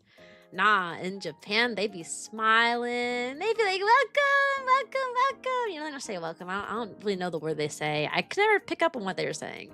But they'd be like, welcome. Hello, welcome. Welcome to our shop. They get the biggest little smile while they greet you in. In America, they'd be like, welcome in. Hey, welcome in. And they'll do it in unison in America too. And it's kind of creepy. I wish they would do that sometimes. Every employee in the store stops and goes welcome in at the exact same time in the exact same tone when you walk into the doors of like a store sometimes. It'd be creepy. It'd be so creepy. But yeah, the physical menus, I love that. Oh, ramen shops have vending machines. A lot of the smaller shops, mostly I saw it in ramen. I didn't really see it in any other shops because I only really went to ramen shops. They had vending machines. Vending machines. Hey boy, how are you? I'm talking about my trip in Japan, right? I just came back from Japan. They had vending machines in those stores. Meaning, so you look at the picture, like, and decide what you want, right? And then you'd put your money, like it'd be like, okay, you want this ramen, these ramen for 1,000 yen. So you take their 1,000 yen, you slide it into the vending machine. It would take your money. You press the number corresponding. So every like menu item had a number. You just press a number. That's all you gotta do. It's so easy, so easy. Just you press the number, boop, boop. I want number 5. I want this ramen, number 5, boop. And then it prints a ticket. You give the ticket to the worker. You find a seat, and then they just bring the food out to you. It was so nice. I actually really like that. Like, I don't have to awkwardly be like, oh, I want to order this, or can I have that? You don't have to awkwardly do nothing like that. You can just put your money in the little machine, press a little button, and give it to the person, and they'll make your food. Then you just pick a random seat. Like, oh my gosh, it's so good. Where are the forbidden areas in Japan where tourists aren't welcome? I'm not sure. I can't tell you that because I stayed in the tourist areas for that reason. I stayed around the main cities, so think like the big circle of cities. Think like Tokyo, Ueno, Shinjuku, Akihabara, etc. As long as you stay in that general circle, which is like the main, like the bigger cities, the biggest cities and like the main areas, you're fine. You're fine. We never went outside of those places, so. But they were very nice. They were very nice. So because we stayed around the tourist areas, I never ran into any issues where it was like, I know there are some places in Japan that are like, no foreigners allowed and blah, blah, blah, and blah, blah, you know, but we didn't have that problem because we stayed in the forest area. That's one of the reasons why we stayed too. I didn't want to run into an awkward situation where you walk in a place and they're like, we don't serve foreigners, you know. Stay in the cities and you won't have any problems, all right? Let's see, what am I talking about? A lot of people speaking Chinese a lot. Yeah, I talked about that already. The ramen shop vending machines, yeah. Oh, they had some things there that just made sense. They made so much sense. All right, think about it, guys. You're at a restaurant, right? They just served you some ice cream. You got yourself some ice cream. But oh no, I dropped some of my sticky ice cream on the table. You know, in America, you go to grab a dry napkin and then you wipe up your mess, but it's ice cream, so it's going to leave the table sticky and nasty. Because it's ice cream, right? But that's all you have. They only give you dry napkins. So that's all you can do. You can just wipe up your little mess and hope that it doesn't leave the table too sticky. That's all you can do. In Japan, they don't give you dry napkins. You don't get dry napkins in any shop. Instead, you give you a little packet, you rip open the packet, and it's a wet napkin. And it makes so much sense. It's a wet napkin. So you drop some sticky ice cream, you open the wet napkin, and you can wipe the table, and now the table's clean, as if you never dropped anything. And you know, initially I was confused. I was like, I need a napkin. What is it? And I realized they're all wet, and I was like, oh, like it just makes so much sense. And it's got me thinking, why do restaurants just have dry napkins here? You know what I mean? Like, if I drop some ice cream, all I'm going to do is smear it when I try to wipe it up. You know what I mean? But having wet napkins means that you can, like, actually get the ice cream off the table. Does that not make so much sense? Like, extreme amounts of sense. To the point where I don't want to go anywhere without, like, wet napkins on me. I feel like I should just carry, like, wet napkins in my purse at all times so I can just clean up after myself. Like, it makes so much sense. The only place I heard that gives you a wet paper is Taco Bell. Yeah, but who sits and dines in a Taco Bell either? It's like, I don't know. Japan even has papers in their gum, so when you're done, you don't stick it randomly around. Do they really? That's crazy. It's okay. You had your heart. You're okay now? Okay, I'm glad that you're okay now. I really am. Oh, another thing that made sense, guys. Disinfectant sprays in every bathroom. Every single bathroom had a dispenser. You know, you get a piece of tissue, you put it under the dispenser and you push, push, push, and it puts disinfectant on your tissue so you can wipe the toilet seat before you sit down. Does that not make so much sense? Does that not make so much sense? Every bathroom has disinfectant for you to wipe the toilet seat down so you can actually sit on the toilet. What? That makes so much sense. Why do we not have that here? I don't know. It doesn't make sense that we don't have it here. Like, it just makes so much sense. Oh my gosh, it's Silver the Hedgehog. To what honor do I owe Silver? The Silver the Hedgehog showing up here. Also, hey, Vodicas. You just wipe it with toilet paper? Ooh, I don't trust that. You gonna get some funky fungus or something. By sitting on I don't sit on toilets. What I do is I waste all the toilet paper. I will make a ring of tissue around a toilet seat before I sit on it. But in Japan, I didn't have to do that. I literally they had disinfectant. I could just clean the toilet seat before I sat down. It makes so much sense. But in America, I usually take a ton of tissue and I put it along the seat so I can sit down without touching the toilet. Like, it's crazy. For germaphobes, nah, homie, because I've heard some stories. I have heard some stories. I can't. You gonna have to call me a germaphobe then, because them stories, I can't even go into depth about the stories I've heard because it ain't very appropriate for said stream. But I've heard some stories, man. The same stories that actually happen to people I know as to why when I go to like a hotel, I use shower shoes. Like, I bring specific shoes for my shower. What are we talking about? We were talking about my Japan trip, and I was talking about how in Japan they have disinfectant for the toilet seats. And we were like, so you can like wipe down the toilet seat before you sit, and that's what we're talking about. But yeah, I make a ring of tissue around the toilet before I sit down. The same reason I use tower shoes whenever I visit like a hotel or something. Like, I do not go into the bathtub barefoot at a hotel. I always have shoes for the shower. And it's because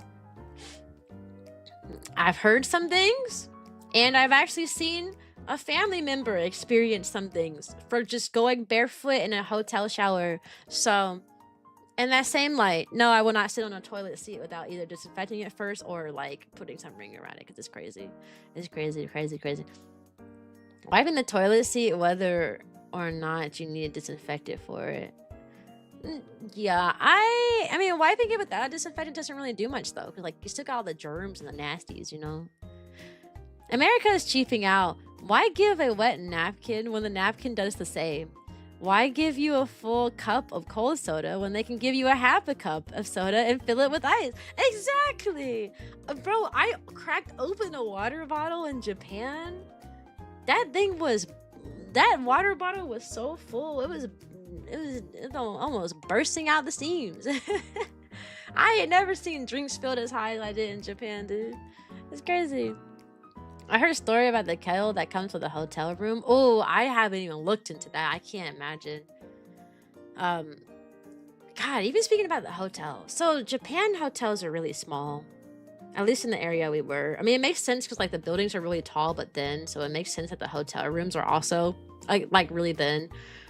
We had a more expensive hotel.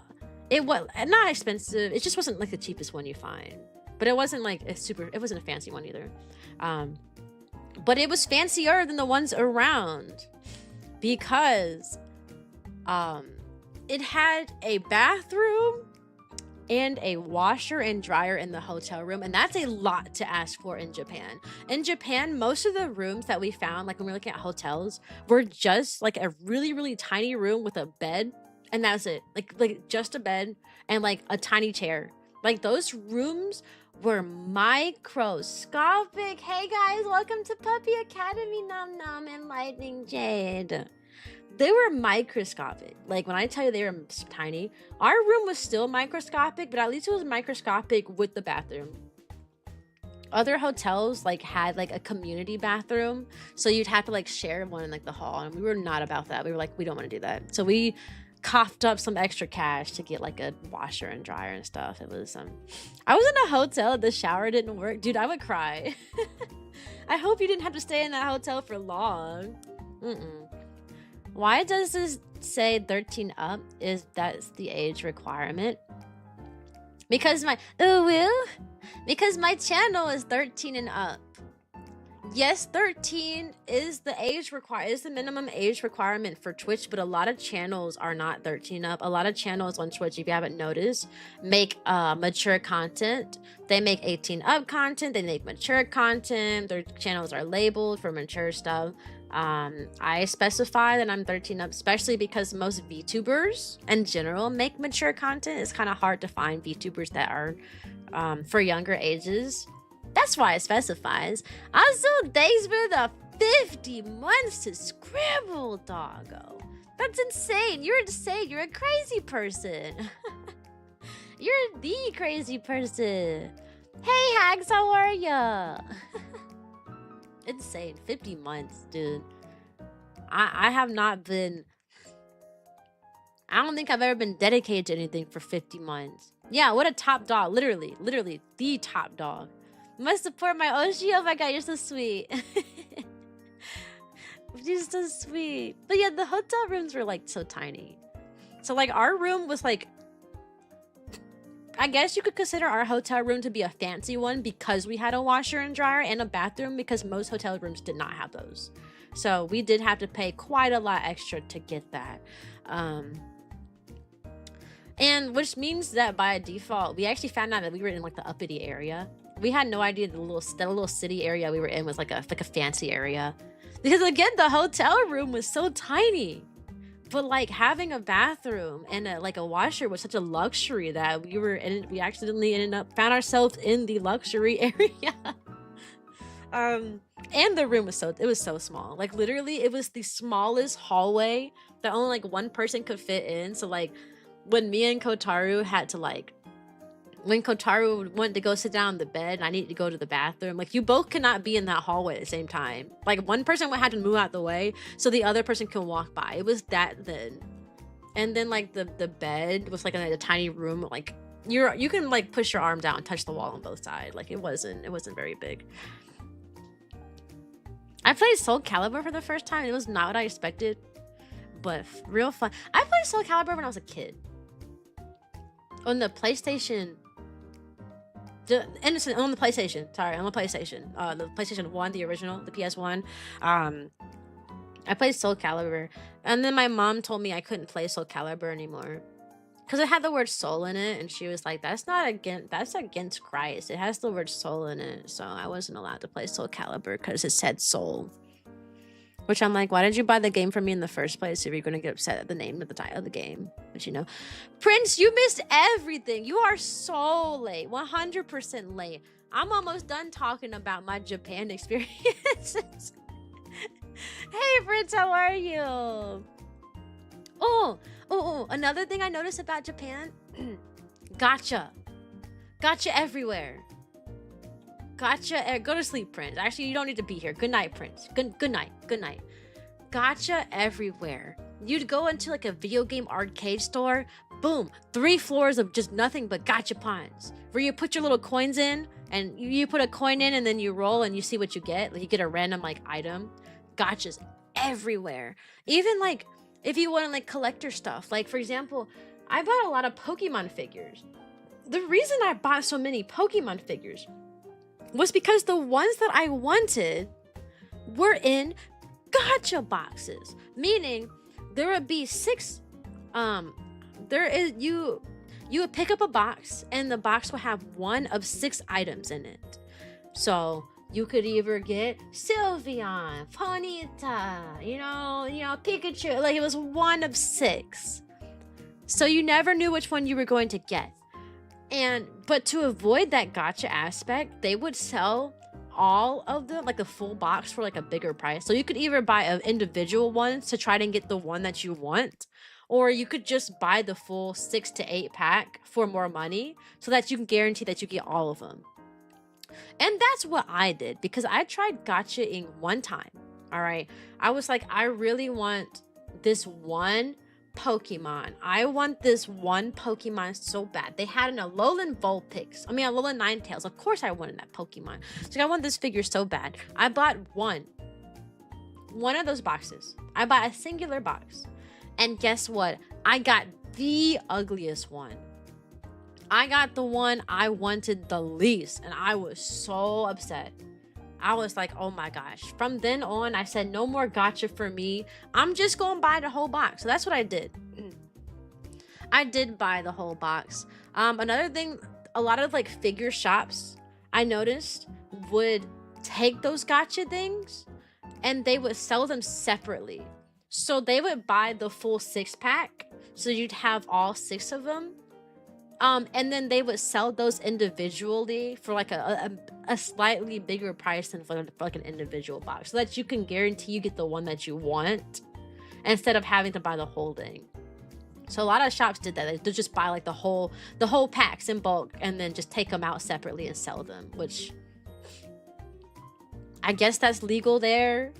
You can't really redistribute stuff like that in America, but a lot of shops were doing that in Japan, so I guess it's not a crime there. I feel like if you did that here, that's not really legal here. But yeah, you could like just open the box and sell them individually. I mean, you technically could like on eBay or something, but like actual opening, like an actual shop, but like doing that, you couldn't do that. Did the money in Japan confuse you? No. Over time, you start to get used to the conversions. USD to Japan, USD to yen is a little different because yen is often... I understood how yen worked before I went to Japan because I buy things online, and I used to buy skebs, which skebs are like random art that you can get. So like you find an artist you like, you give them some money and you say do whatever you want, and then they give you like a really pretty art. You don't get no say in it. You just say I would like an art of this, and then they give you whatever art they want back. I bought a bunch of skebs online. You're like gambling with art basically. It's gotcha art. All right. And that was in yen, so I learned like the yen conversion pretty like early on before I even went to Japan. I bought a lot of skebs last year, 2 years ago actually. They don't really have like cents, you know, like we have like, oh, $1.30. They don't do that. Theirs was just like 130 yen, you know what I mean? Like it wouldn't be $1.30, it would be 130, right? So the conversion wasn't that bad though. Yen is worth, your USD is worth more than the yen, meaning like 1,000 yen would be like, instead of it being $10, an equal conversion would be like 1,000 would be 1,000 yen would be $10. But because the US dollar is worth more than yen, 1,000 yen would be like $6.50 ish, $7 ish. Like it was like 2/3. It's like 2/3 of the price. So like if you got something that's like 40,000 yen or something, you know that'd be like maybe $300 ish, you know. So no, it wasn't that confusing. Mostly because I had dealt with yen from online shopping before. So I knew how it worked before. But I feel like, you know, Kotaro really wants to go to China. I feel like that's gonna be confusing because I don't know anything about the conversion with China. I don't know anything about it. So yeah, if I go to Japan, I'm gonna find super Sentai stuff. Who's that?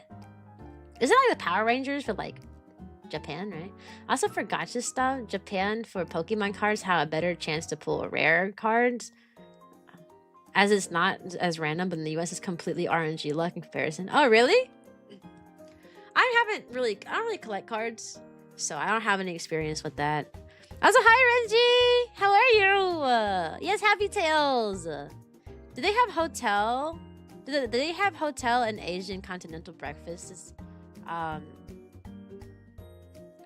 Wait, an ad break is happening right now? Huh? Can y'all see me? Y'all are talking to me like y'all see me. Did Twitch ever actually run the ads? Because I was waiting for the ads to start, and then it just said the ad break is happening like right now. Are y'all good? Hello? No? No one got ads? That was really bizarre. I'm not gonna lie. It didn't tell me when the ads were coming up. It just started the ads and then... But y'all are still talking to me, so I guess y'all didn't... Yes, y'all did get... What? I'm sorry, y'all. I didn't know the ads was happening for some of y'all. You got ads? Oh my gosh. Oh my gosh. I wasn't quick enough. I wasn't quick enough with the BRBs. Because I told the ad to snooze for a few minutes, and then it never told me when it actually triggered. So y'all, weird. I was yapping through y'all ads this whole time. I'm so sorry, y'all. I usually put the be right back screen on so y'all don't miss nothing. What was I talking about?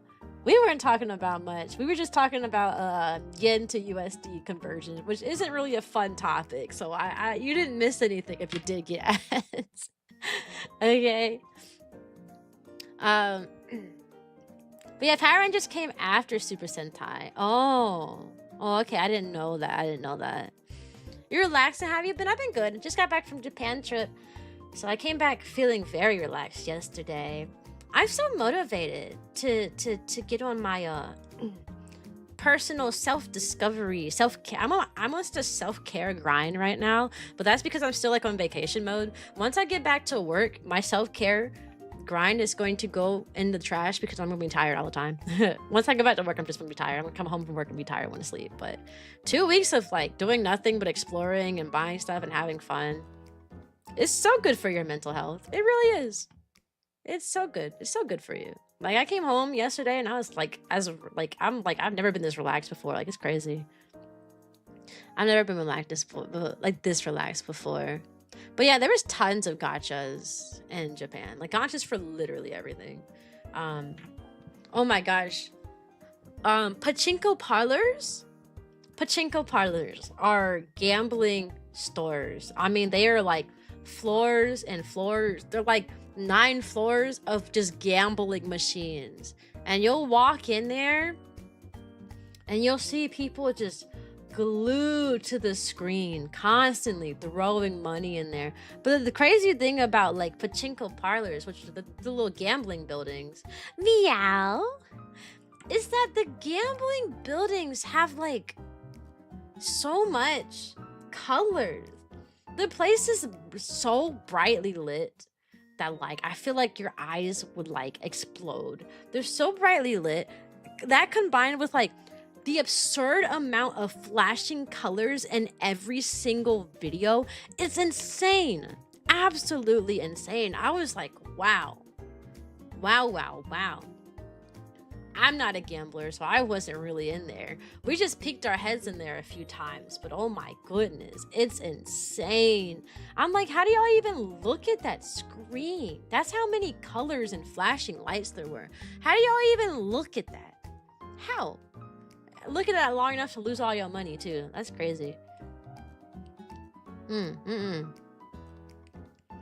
else I put on this little list? Oh, time zones were hard. Yeah, it was a 13-hour time difference. It took me about 4 days to adjust to the Japanese times.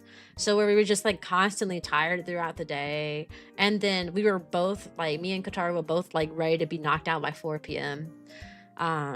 Which means now that I'm back home, hey Corey, I have to work tomorrow, and I'm really scared because my body like clock is still on Japan's time zone right now. So I actually fell asleep at 6 a.m. and then I woke up for stream at 11. So like, I don't know what I'm gonna force myself to stay up today and really hope and pray to the great Lord upstairs that I can't go to sleep last night because I went to bed at 6:30 today. a.m. 6:30 a.m. today, by the way, and woke up at 11. That's like what, 6, 7, 8, 9, 3.5 hours. I can't do that tomorrow. You know why? Because I wake up for work at 6 o'clock. So I can't go to bed at 6. I wake up for work at 6. So I'm really scared. I'm really scared. I really hope that I can sleep tonight because I do not want to go to work, deal with children like that after no sleep. I'm so scared. I'm so scared for that. I'm you know, it's funny, I missed my kids for like my students for like the first like few days of the Japan trip. Like the first like 2 or 3 days I was like, oh, my babies, what are they gonna do without me? I'm be out of work and I'm leaving my students and they're gonna have a substitute. I hope they like the substitute. What are they gonna do? You know, yada yada yada. I hope everything's good. Like I was so stressed out. And then after that I stopped thinking about it. And now I don't really miss the students anymore. Isn't that crazy? Normally, I'm like ready to like, I'm like, okay, I've been away from the classroom for a while. Time to go see my kiddos again. I'm not feeling that right now. I just want to sit in the house and relax. Usually I'm like, I'm ready to see my kids. No. I'm not ready to see my kids, actually. They'll be okay. They'll be okay without me, you know? I learned that they'll be okay. If they can do a week without their teacher, they'll be fine. You know, they'll be fine. So yeah, no, I'm good.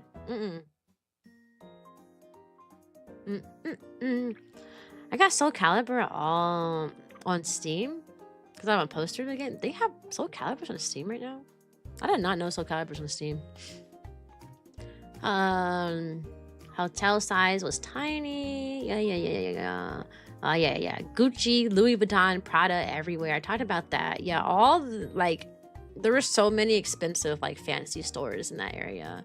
Like thousands of USD dollars stores. Like, you try to buy one thing in the store and it'll run you like $600. Like, we got in the habit of just walking into stores, checking 1 or 2 price tags, and then leaving.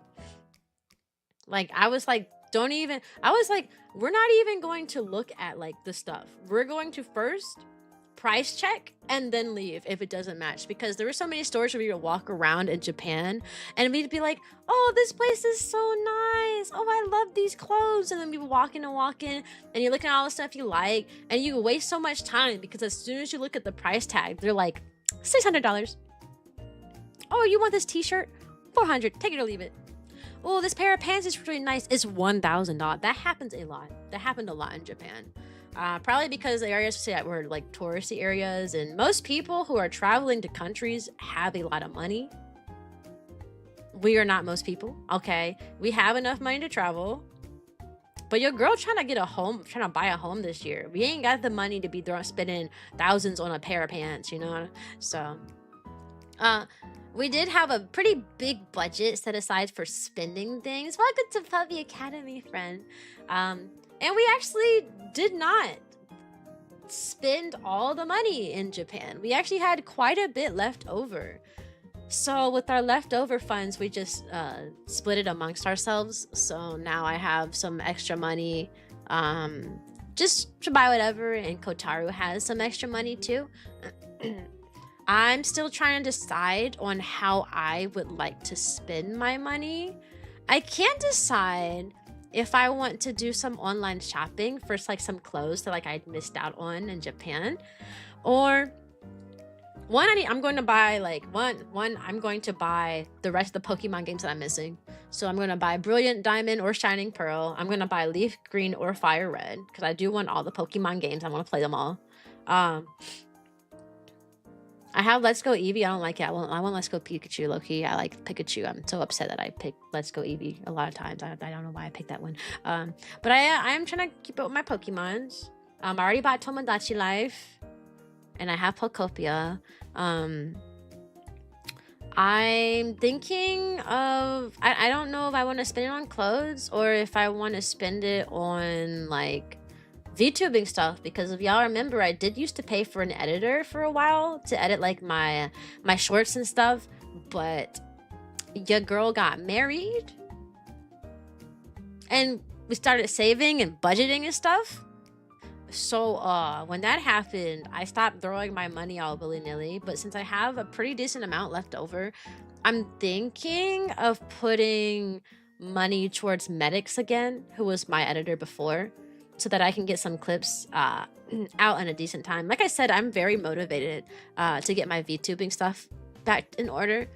My VTubing, I've been slacking as a VTuber since January because my job asks so much of me. I was working like January 14th all the way to the end of February. I was doing nothing but work.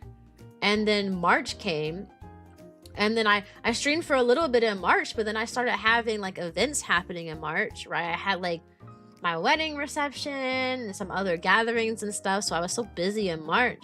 And then April came and I went to Japan for 2 months. So this is like really the first time since January I've been fully free without any obligation. So now I can set a normal schedule. I can, you know, pump out some clips and content and such. I probably won't set like a set schedule for this week just because I gotta adapt to the time zone. I'm going to be so tired and I do not want to spend I don't want to be like trying to stay awake while I'm on stream. Cause that's a difficult thing to do. So this week I probably won't have a set schedule. Maybe towards the end of the week, like I'll probably be like, okay, I'm streaming this on Friday and this on Saturday. But like the first half of the week, I'm going to leave it ambiguous. But next week I will have a set schedule. And I have so many like unedited clips waiting to be edited. So like I said, I'm thinking about putting money into an editor, like investing, just dropping X amount of money into Medics' bank account and going, here you go, Medics, this is for future endeavors. I've done it before. I once gave Medics like $250 and I said, I will give you $250 for 25 clips. So whenever I got a clip to edit, I would just give it to him and be like, here you go, add that to my tab of 25. So I might do that again. just give Medics an absurd amount of money and be like, all right, Medics, this is my investment. Please edit these clips when you have the time, you know? So that's probably what I'm going to be doing. I wanted full body tracking. The problem with getting full body tracking though, what did you miss? I'm talking about how when I got back from Japan, we didn't spend all of our like spending budget in Japan. So I have quite a bit of money left over to just buy like whatever, because it was our vacation fund, you know, we didn't spend it all. So, and I'm talking about how I was thinking about putting it into like editing, like getting my like clips edited and stuff, because while I do edit a lot of the clips on my own, it's very time consuming, so clips get pushed out a lot slower when I have to do them, whereas, you know, if you have somebody who's doing them for you, they get put out a lot faster. Like, you know, when I put out clips, I mean, I drop like one short every like 4 or so days, but if someone's editing them, you can drop like clips every other day, you know what I mean? Like I'd be editing my clips, like I'm editing some clips on top of someone else editing clips. You can put out a lot of content that way if we're both doing it. So I'll probably end up doing that. I had tried a new style of clips recently. My last 2 posts were very different from my current ones, as I was using the PNGs that I had gotten to tell the stories instead of using my model. Not sure if I'm going to keep that up, not only just to take a little longer, but it's not like it performs any better or any worse. I do like the aesthetic though of like the little PNG talking with like the little gameplay in the background. I do like the aesthetic, but it does take a little longer. And your girl ain't got that much time, you know, I ain't full of time. Get Pokken Tournament DX is much better than the remade, but I gotta get all the Pokemons. I don't have any Diamond and Pearls. Bam, bam, bam, bam. Work, money made, the classic cycle of working to spend. Yeah, essentially bribing up front for the editing. I mean, that's what I do. I tried doing that with a different editor and they said no, but Medics will take it. Medics sure will. He sure will. I'll be like, here's a large sum of money, Medics. Edit these whenever you have the time. He'd be like, okay. And he'll do it. That's how he functions. That's what I used to do. I used to just drop a ton of money. Hey, Tiffy! I'm sorry, I missed your message, friend. Hey, how are ya?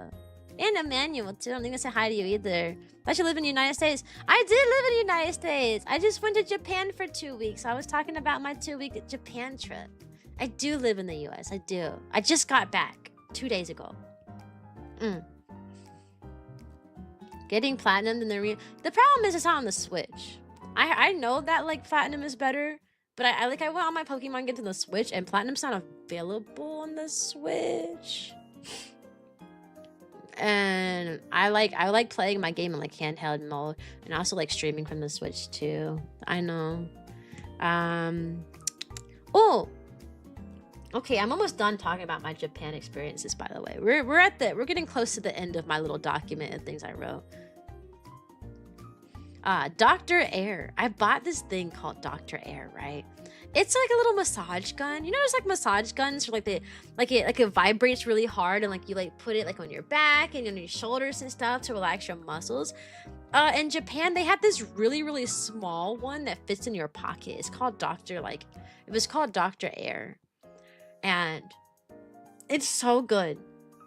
It's so weird how it's so small, but it's so powerful, and it's one of my favorite things I bought. I actually bought it at the hotel because the hotel had a display case in the front, and they were selling a lot of cool little things up there.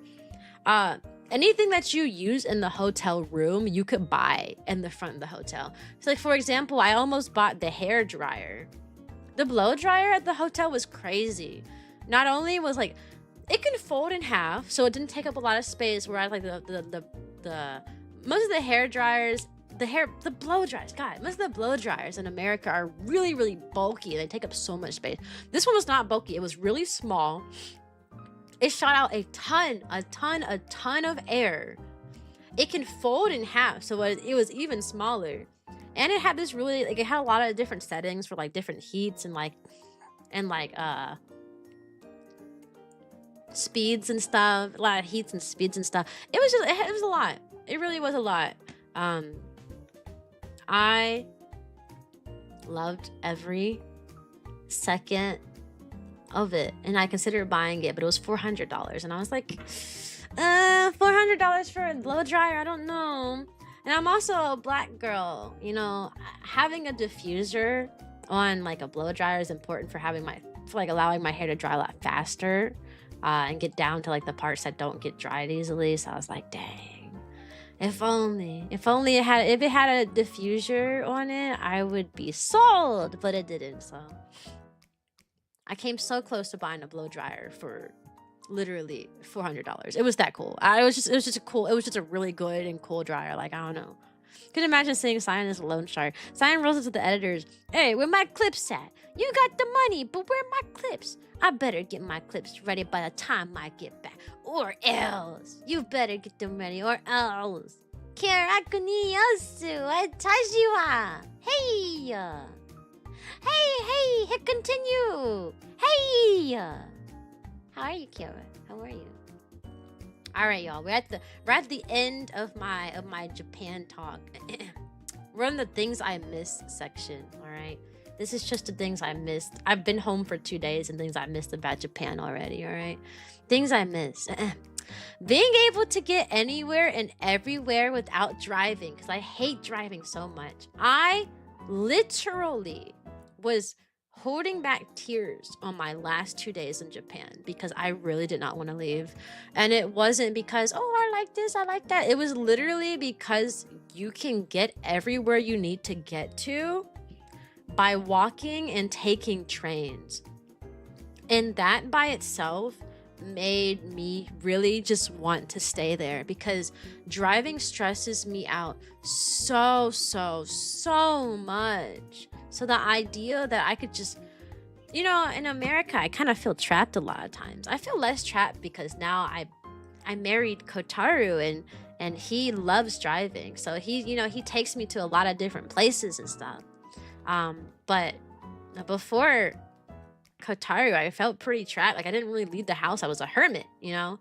And I didn't leave the house because it wasn't worth it to me. Driving stresses me so much out that it's not worth it to leave the house to do something fun. You know what I mean? Like, I will have to be super stressed out driving to go try to have fun. But when I'm trying to have fun, I'm just going to be thinking about how stressed I'm going to be when I have to drive back. So like having to drive ruins the whole experience of doing something for me. So I just don't, you know. It's better because I married Kotaru and he likes driving. So he usually takes me he takes me to the fun places and stuff. But like, man,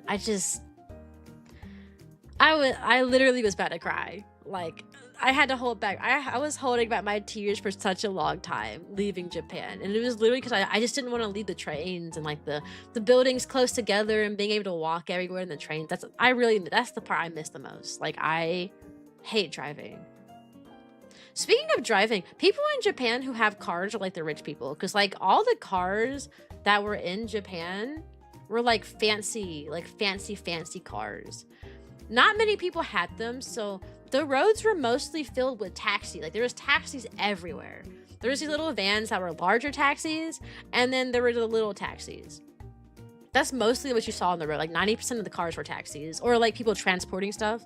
Only like a handful of people had actual cars for like driving. Like, it just wasn't a thing that you saw.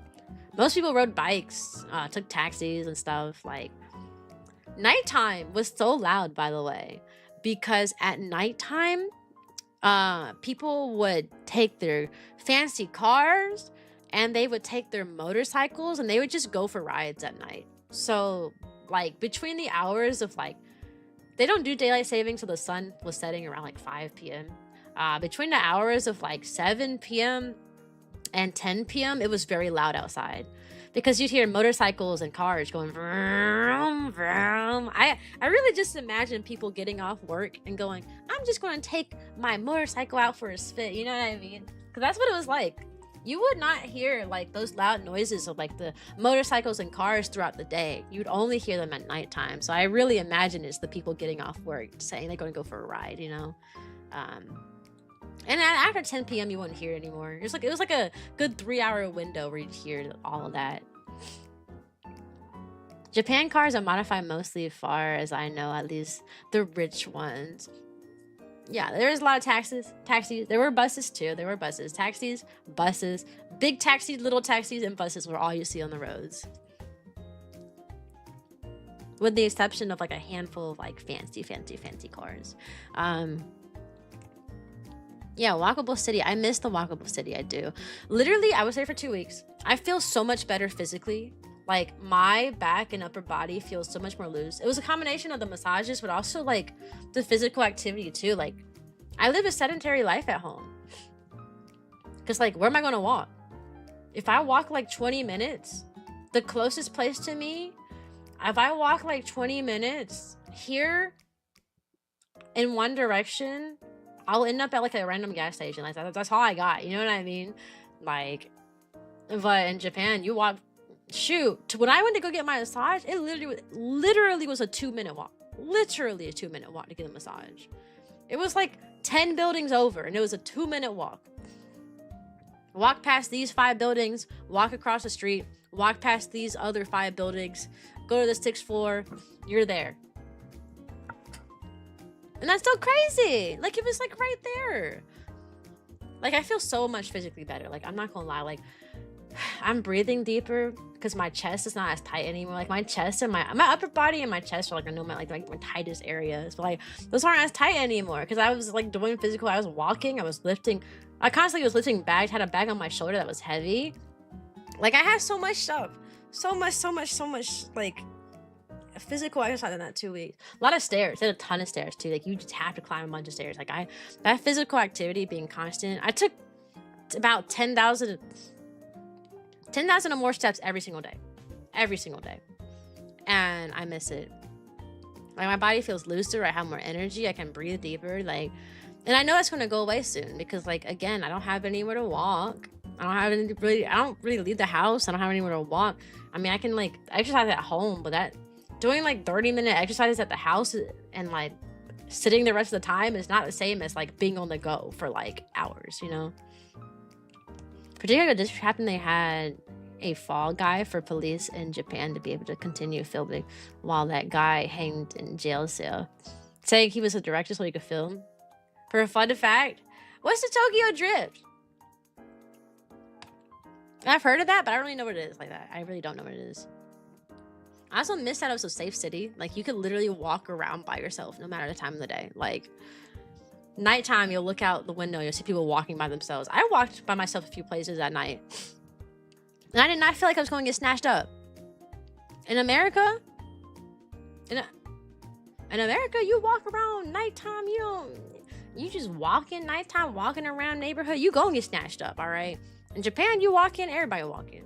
You see little kids walking. Literally, we saw like some little 5-year-old just walking by herself, going somewhere. Because they can do that. Like, it's safe enough for these kids to just go to the store by themselves, go to the school by themselves. That's what they do. I also miss the cleanliness. It was very clean. Everything was very clean. You constantly see people cleaning. It was interesting because, like, I noticed that places didn't necessarily have, like, you know, in America, like, a lot of places had, like, specific, like, hired janitors and stuff. Places like the subway, I say subway, like the train stations, they had, like, specific, like, janitors. Some of the malls had, like, specific janitors, too. Like, malls did. But, like, most of, like, the cleaning I noticed was done by, like, the shops owners and, like, the shops themselves. You know, like, they didn't hire, like, some separate, like, person to clean up like they do here. It was just, like, people taking care of, like, tiny little shops, and it was kind of nice. I don't know. And they've been cleaning frequently, too. You know, like, I've noticed, like here, like, they'll wait until, like, everything gets, like, pretty nasty and disgusting before they start cleaning. And, like, okay, well, none of the toilets flush because every single one of them's clogged up, and someone peed on the floor and it's all gross and nasty. Okay, now we'll finally clean the bathroom. No, they were, like, rotating in and out. I've noticed that they, like, clean stuff, like, probably, like, every, like, 30 minutes to an hour. Like, even, like, the shops, people were, like, wiping down, like, their displays, like, every, like, few minutes. You see them, like, oh, there's no customers coming, time to wipe down my thing. You know, anytime there was, like, a slow moment, like, in the shops, they would start cleaning. Literally, like, they just never stopped working. It's really interesting to see. You know, I like, in America, a lot of people are like, oh, I ain't got nothing to do, I'm just standing here. No, they were like, oh, I ain't got nothing to do, time to start cleaning up my little space, making sure let me wipe this down, make sure this screen's clean, let me make sure let's wipe this down. It's crazy. But yeah, I'm at the end. I reached the end of my document, guys. That's it.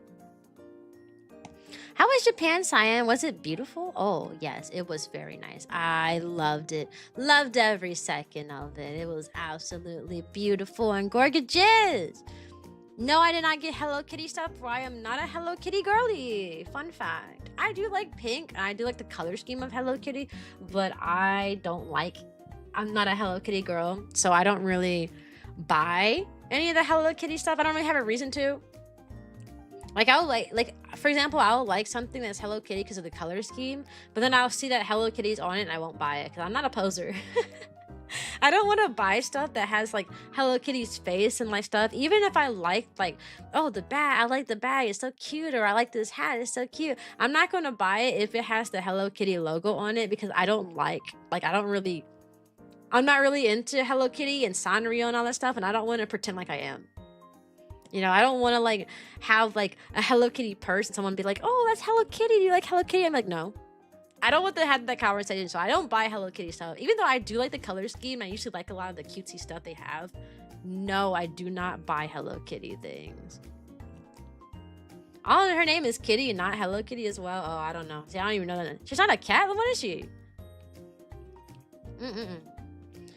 You could go to New York. No, New York would not be clean, though. It is walkable, but then also New York, you might get cursed at for walking, and it wouldn't be clean, and people would be mean, and then you'd pay $1 million for an apartment, like a microscopic apartment. I heard about the housing situation there. I ain't want to. No, I'm good. I'm good. I don't think I want. I don't think I'd want to live there. Same reason that, like, while I do really like Japan, I don't think I'd want to live Japan. I don't think I would live in Japan either. I did like it's walkable and stuff. I think Japan is perfect as a tourist, but I think when it comes to actually living there. I don't know, because I heard that their work culture is really intense and really long, really intense and super long. And I also know that because it is like, you know, the cities are the way they are, that like, you know, your little home, your little house, your little like housing space in Japan is also like really tiny, you know. As most cities, I feel like a lot of cities, like you get like a really tiny space to live in for a high price. It's like that in Japan too. It's the only downside, you know, downside. That and their working culture. I heard it's very stressful working in Japan. So I'm good. I'm good. Hey guys, how's everyone's doing? I'm doing good. How are you all? They're based on fake animals and are like aliens, said animals or something. They abducted the cat.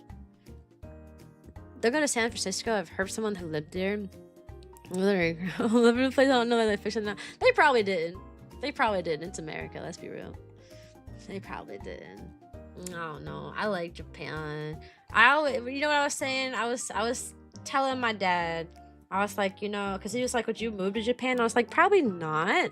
I was like, now if I think Japan would be a good place to move to if you had like some sort of like sustainable like income. Welcome to Puppy Academy.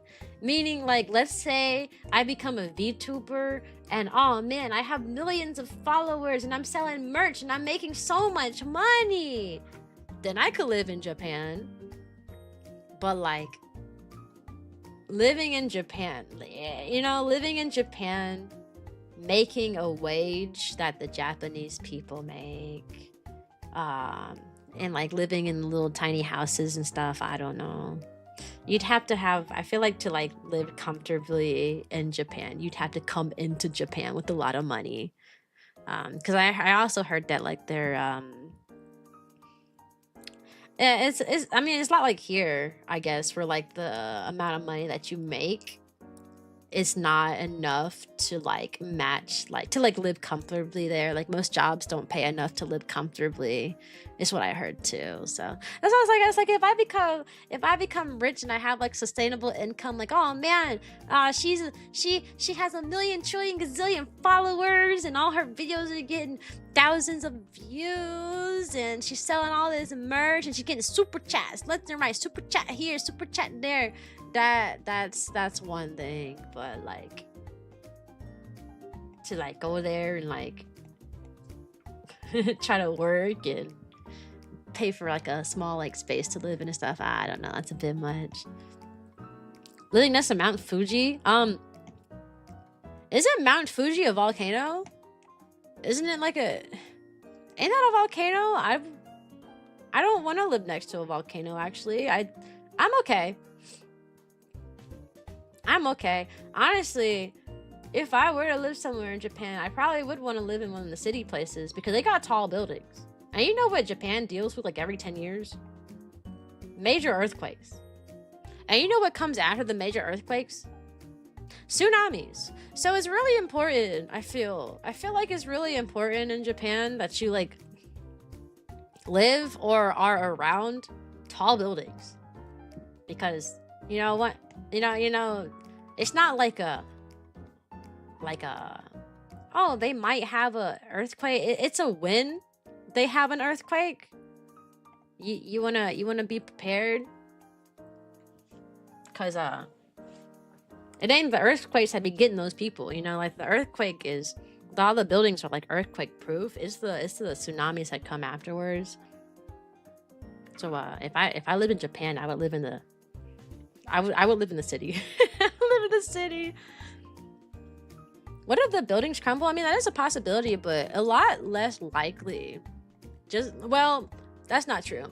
I heard that a lot of the cheaper like housings and stuff that they have there are cheap because of that they're not up to standard. So like houses that were made like 20 to 30 years ago in Japan are a lot cheaper because they're not up to standard when it comes to like the earthquake protocols they have now. Like they build a lot of buildings in a certain way so that they can withstand like a ton of like a high magnitude of earthquakes, because they have earthquakes all the time. The older buildings are not like that, so they're a lot cheaper, but you're at risk of like losing your home and stuff and an earthquake happens. Teaching at a school, they pay American salaries, but the cost of living is cheaper. Oh, do they? My Japan workplace fantasy. That's my Japan workplace fantasy. My Japan workplace fantasy would be to climb the ranks of Nintendo and then fix Pokemon and give fans an actual game for once. My Japan workplace fantasy would be to be a VTuber in Japan, dude. Come on now. They had, what? VTuber collabs with like stores and events and stuff. The aquarium even had a VTuber. There was a VTuber at the aquarium, albeit it wasn't a real person. It was like a little virtual reality guy, and you can like press the buttons to ask it like certain specific questions, and it would talk to you. It's like an AI VTuber basically, to answer questions and stuff about the aquarium. But that, come on now, a VTuber in a like, just having a VTuber model like that inside of an aquarium. Come on now, like my new goal. I gotta learn Japanese, y'all. I gotta get on that Japanese market of being a VTuber.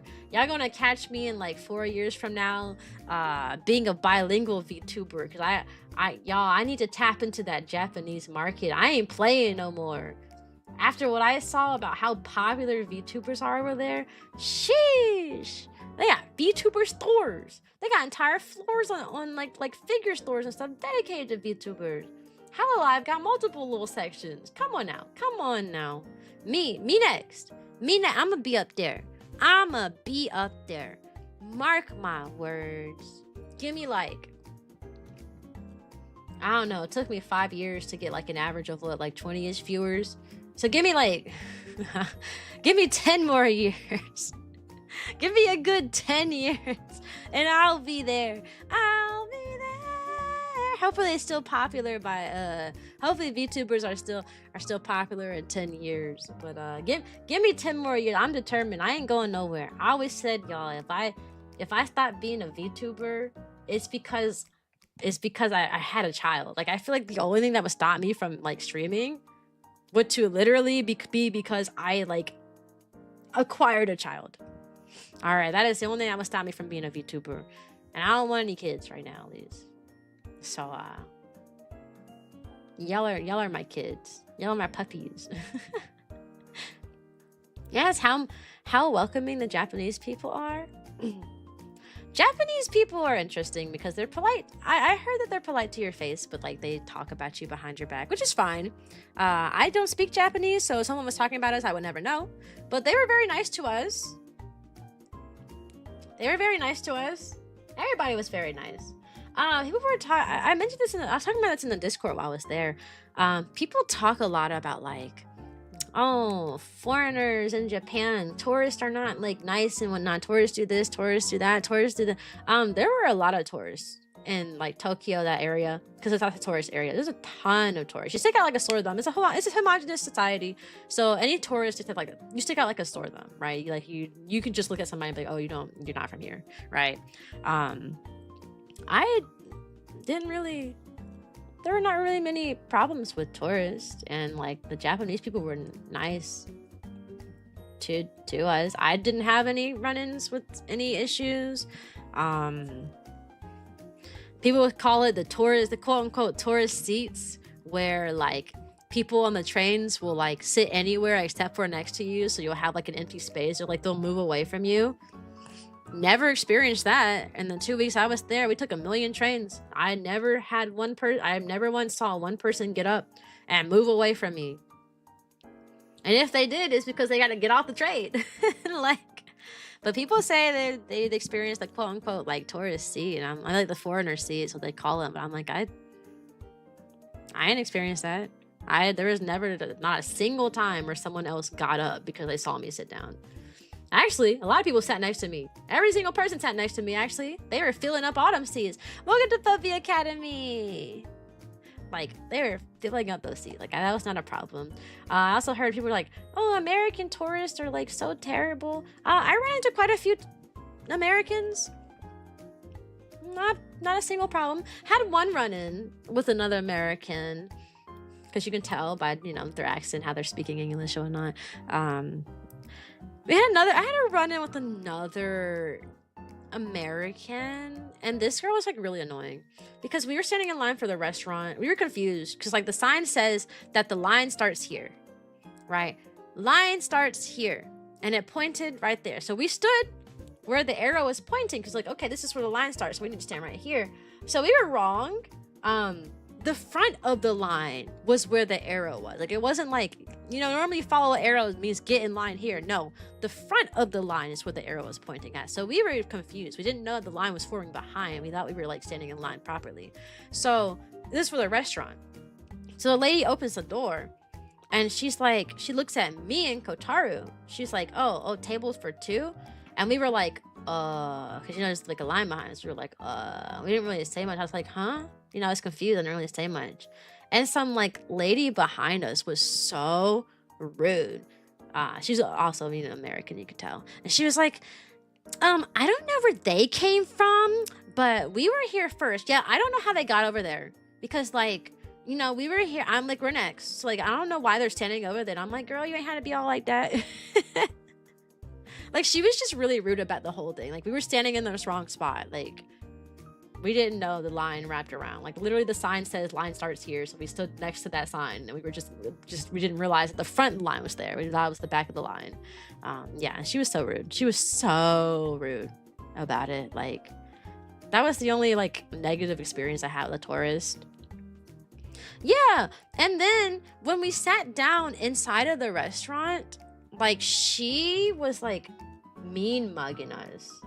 Like, when it was finally our time, like, after that incident happened, we got to the back of the line where we were supposed to. We didn't know. When it was time to sit down in the restaurant, she literally like stared at me and glared the entire way all the way to my seat. I was like, girl, what's your problem? Like, me and Kotaru both had to bite our tongues because she was just so rude about it. Like, no, like, all she had to do was be like, hey, by the way, the line starts back here. This is where the line starts. Like, that's the front of the line. And we would have been like, oh, okay, my bad, you know. But she was like, excuse me, I don't know where they came from, but I don't know how they got over there. That was the most annoying experience I had. So that's it. But everyone else has been nice. I do like being African American and Black, because one thing that I do really appreciate about Black people is that they stick together, and I find it to be really fun when you're out and about somewhere and another Black person sees you and they're like, oh, hey brother, hey sister, how you been? Oh, it's nice to see y'all out here. I do like how family like Black people are. I do love that about us. Like, I do love that about us so much. Like, we were just walking and some other Black guy walks past Kotaru and he was like, hey man, he's like, hey brother, it's nice to see us out here. And I was like, oh, that's nice. And then we were in this umbrella shop. We bought these really cool umbrellas from the umbrella shop, and some other Black lady walks in, and she walks in, she goes straight up to us, she goes, okay, I see y'all, hey. And I was like, oh, hey girl. I love that. I do love that. Like, it doesn't matter where you are.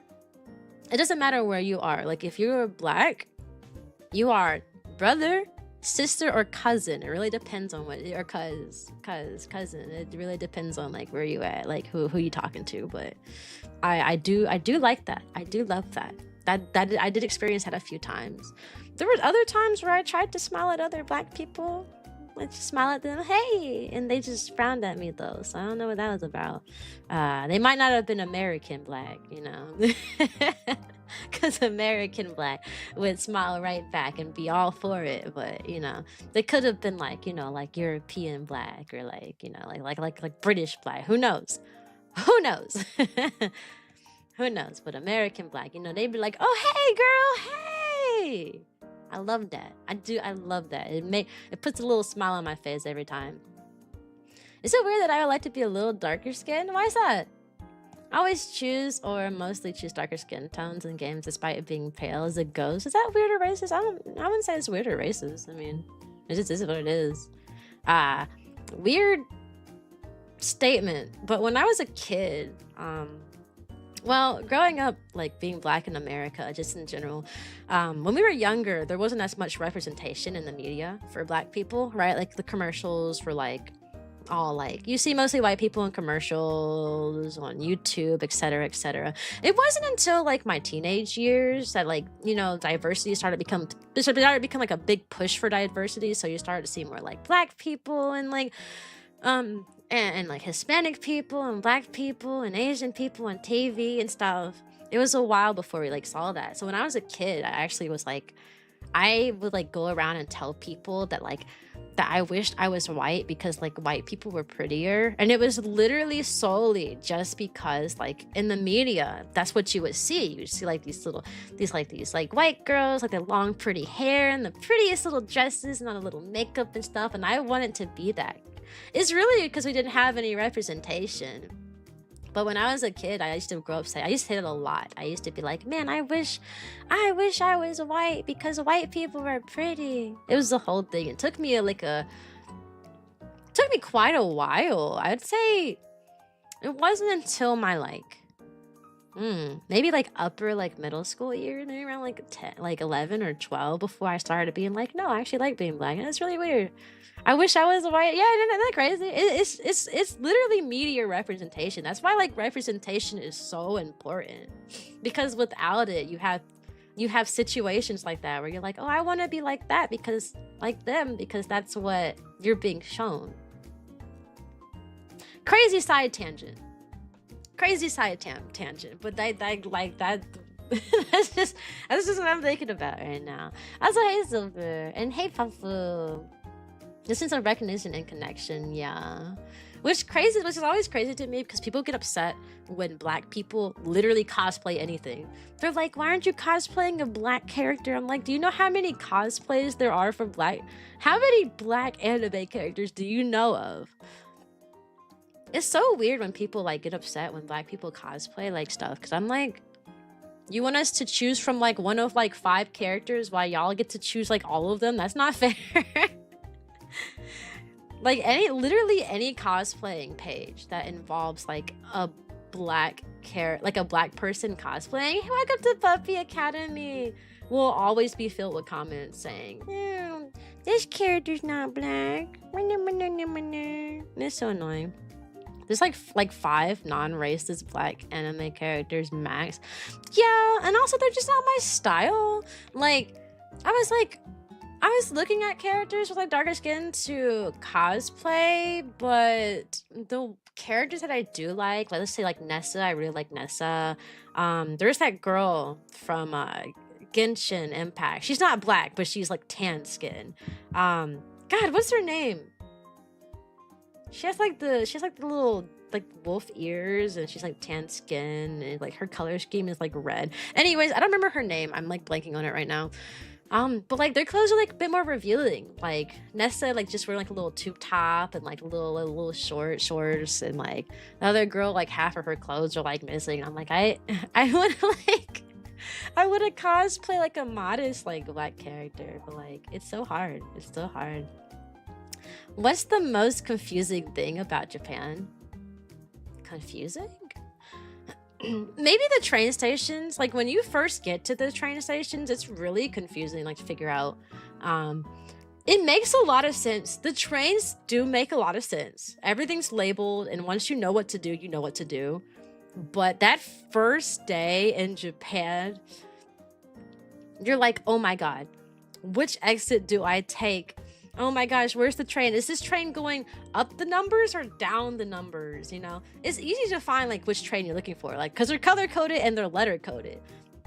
So like the train lines we took around us, the Asakusa line, and we took the Hibiya line. Those are the 2 main ones we took. Hibiya is the H, and it has a gray circle around it. It's the gray line. It's the H gray line.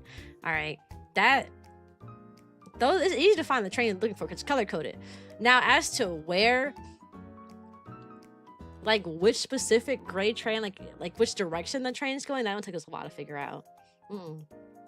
How many vending machines? Vending machines are everywhere. They're literally everywhere. Like they're all over the every train station has like a ton of them. You'll be walking down the street and you'll walk past a million different like train stations. I mean not train stations, vending machines. They're literally everywhere. Like everywhere. It's either super dumb or butt of a joke or super smart. Yeah. You're a sassy character too. Don't forget that. Don't like be too dark, but I don't want to like be as white as I am. More so in the middle at best for how dark skin tone I wish to be instead of choosing the ones in the game like, I hope that's not too weird, offensive. No, it's not offensive. It's just it is what it is. Ideally, you know, you should love to learn to, you know, love your own skin color. But hey, people tan all the time, so that is a thing that people do. People do go sit out in the sun and tan and make themselves darker. So I can't speak on that. I'm already black. There's no purpose of me tanning, but people do it. So I don't think it's crazy. It's not a crazy concept. What's the most random vending machine you saw? I don't know. I'm trying to think. Most of the vending machines just has random drinks in it. I don't think I saw like a vending machine with anything like crazy in it. I'm thinking they're mostly just drinks, mostly soft drinks. You're so pretty. Oh my gosh, thank you. Did you see the other kind of vending machines? No, I didn't see any kinds of vending machines. They just had drinks in them. Welcome to Puppy Academy. They're just normal drinking vending machine. Did I miss something? I feel like I'm missing some vending machine lore. There's underwear and clothes in them? No, I did not see any of those. Did you go to the old style arcades with the first ever games they made in Japan? Maybe. I did go to a video game arcade that had like 9 floors and like the top floor was retro games. So I'm going to assume that maybe some of those were that. I don't know though. I only played one of the games in the retro arcade, so only one. Only one. Yeah, I feel like I'm missing something. Sumeru for the Genshin character, you mean? Yeah, she was a character in Sumeru. I forgot her name though. I don't remember what her name was. No, like older games, like Wooden Maid. No, I did not see Wooden Maid. You know what I did like about Japan though? They got umbrella shops. We actually bought us a UV umbrella. It's like the bottom of the umbrella is fully like black, so like it blocks out the sun. So we bought 2. We bought like a really big rain umbrella that looks so cool, and then we bought like another like UV umbrella. Yeah, umbrella shops are cool. There's so many cute and cool ones. Like I got the coolest little designs. Like oh my gosh. It partly fit in my suitcase. We had to like put it in the suitcase side, like diagonal, so it could fit in there. Otherwise, it was like a whole problem. Otherwise, we were so scared about it fitting too. I came back at 35%. Sorry, I've been yapping. I'm almost done though. I'm at the end of my yap, to be honest. It's about time I end stream. I really need to do my hair. I did not do my hair in the 2 weeks I was in Japan. Which, I mean, it's not crazy for a black girl, you know. We only wash our hair, like, every once. Like every 1 or 2 weeks. I'm on week 2, so that's not, like, a crazy concept. It's more so I just didn't do anything to my hair. I didn't do anything to my hair in that time, so my hair is, like... Ooh, Laura is a mess. Ooh, that was a mess. My hair is, like, woof.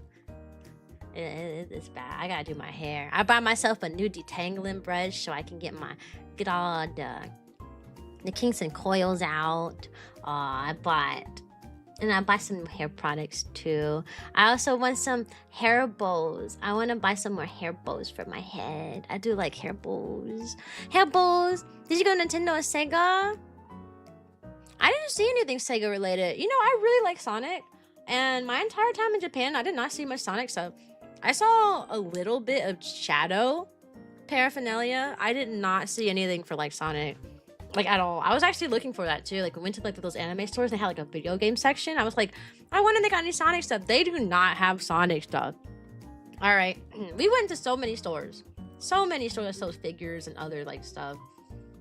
I saw other video games before I saw Sonic. Like one store out of like probably about 15 that sold figures had a tiny section for Sonic. And when I say tiny, I mean there was a massive poster on the wall that said Sonic the Hedgehog. And I was like, oh, okay, maybe I can get some Sonic stuff here. And then I walked up to that wall and it was like a singular like shadow plushie. Like that's all it was. It's all it was. Hey Chip, it is so weird. Like I love Sonic. I have me a Sonic and a Sonic and Tails plushie.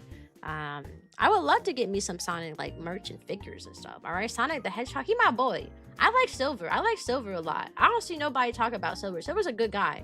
Silver and Amy, they the boys right there. Cream the Rabbit, love, absolutely adore. All right, those are my three. But I don't be seeing nothing. I don't be seeing nothing. So.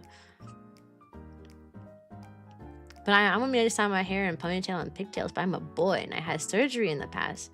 Hair loss from the... Oh. You know, if you go bald, you can put whatever wigs you want on your head. I'm just saying. Wigs can be gorgeous. Wigs can be gorgeous. I all gotta say. Shave your little head off. Put yourself a gorgeous wig on. Then you can have the fattest ponytail imaginable. That's all I gotta say. Yeah, best as fast as a regular car on the highway. No cap.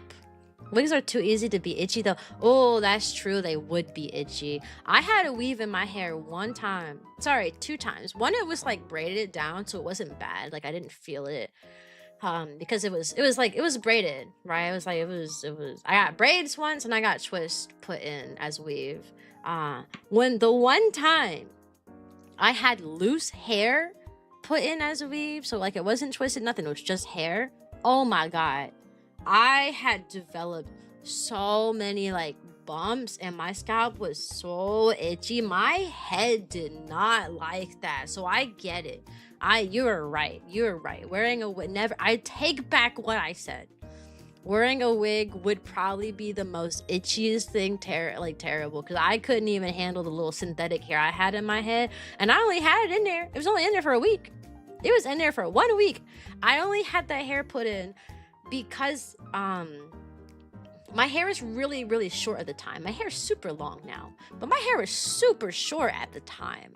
Like I had just did a big chop because I wanted to go natural. So I cut all of my hair off and I looked like a little boy for a little while. But my brother was getting married and the hairstyle, the bride, I was a bridesmaid and she wanted a specific hairstyle for us to wear. But because my hair was short, my hair could not be styled like that, right? I had a little short hair. That's all I had.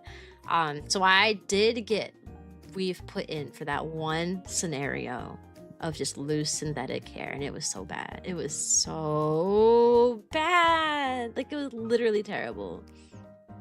Yeah, literally terrible. Silver does need his own game. He did have Sonic 06 though. He did have his own section in Sonic 06.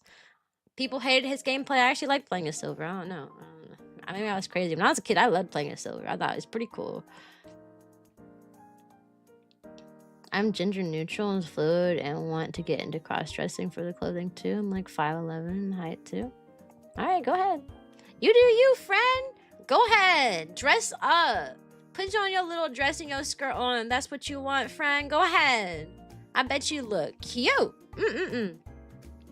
We need a silver game. We do need a silver game.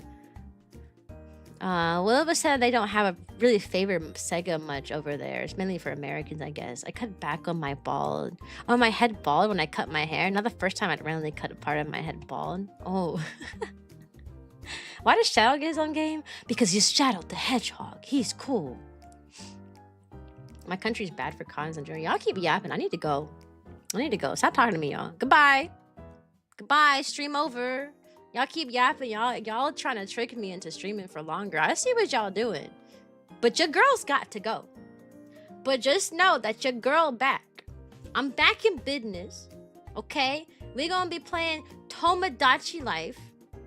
We gonna be playing Pokopia. We gonna be playing Pokemon XD, Gale of Darkness. We gonna be playing Pokemon Leaf Green. Or the other one. I haven't decided which one I'm gonna get. Fire Red or Leaf Green. We gonna be actually, those are the games we're gonna be playing. Pokopia mainly. I love Pokopia, and it opens up for me to be able to talk easily while we play, which is good for me because I'm a yapper, and it's good for y'all because y'all like listen to me yapper. Fire Red is better. I'll be the judge of that. I gotta look at which Pokemon come where.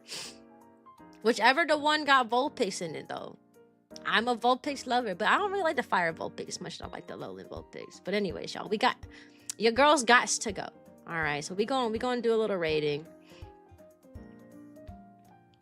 I aim to see y'all Tuesday. Tuesday is my yes, everyone please join the Discord. Please, please, please.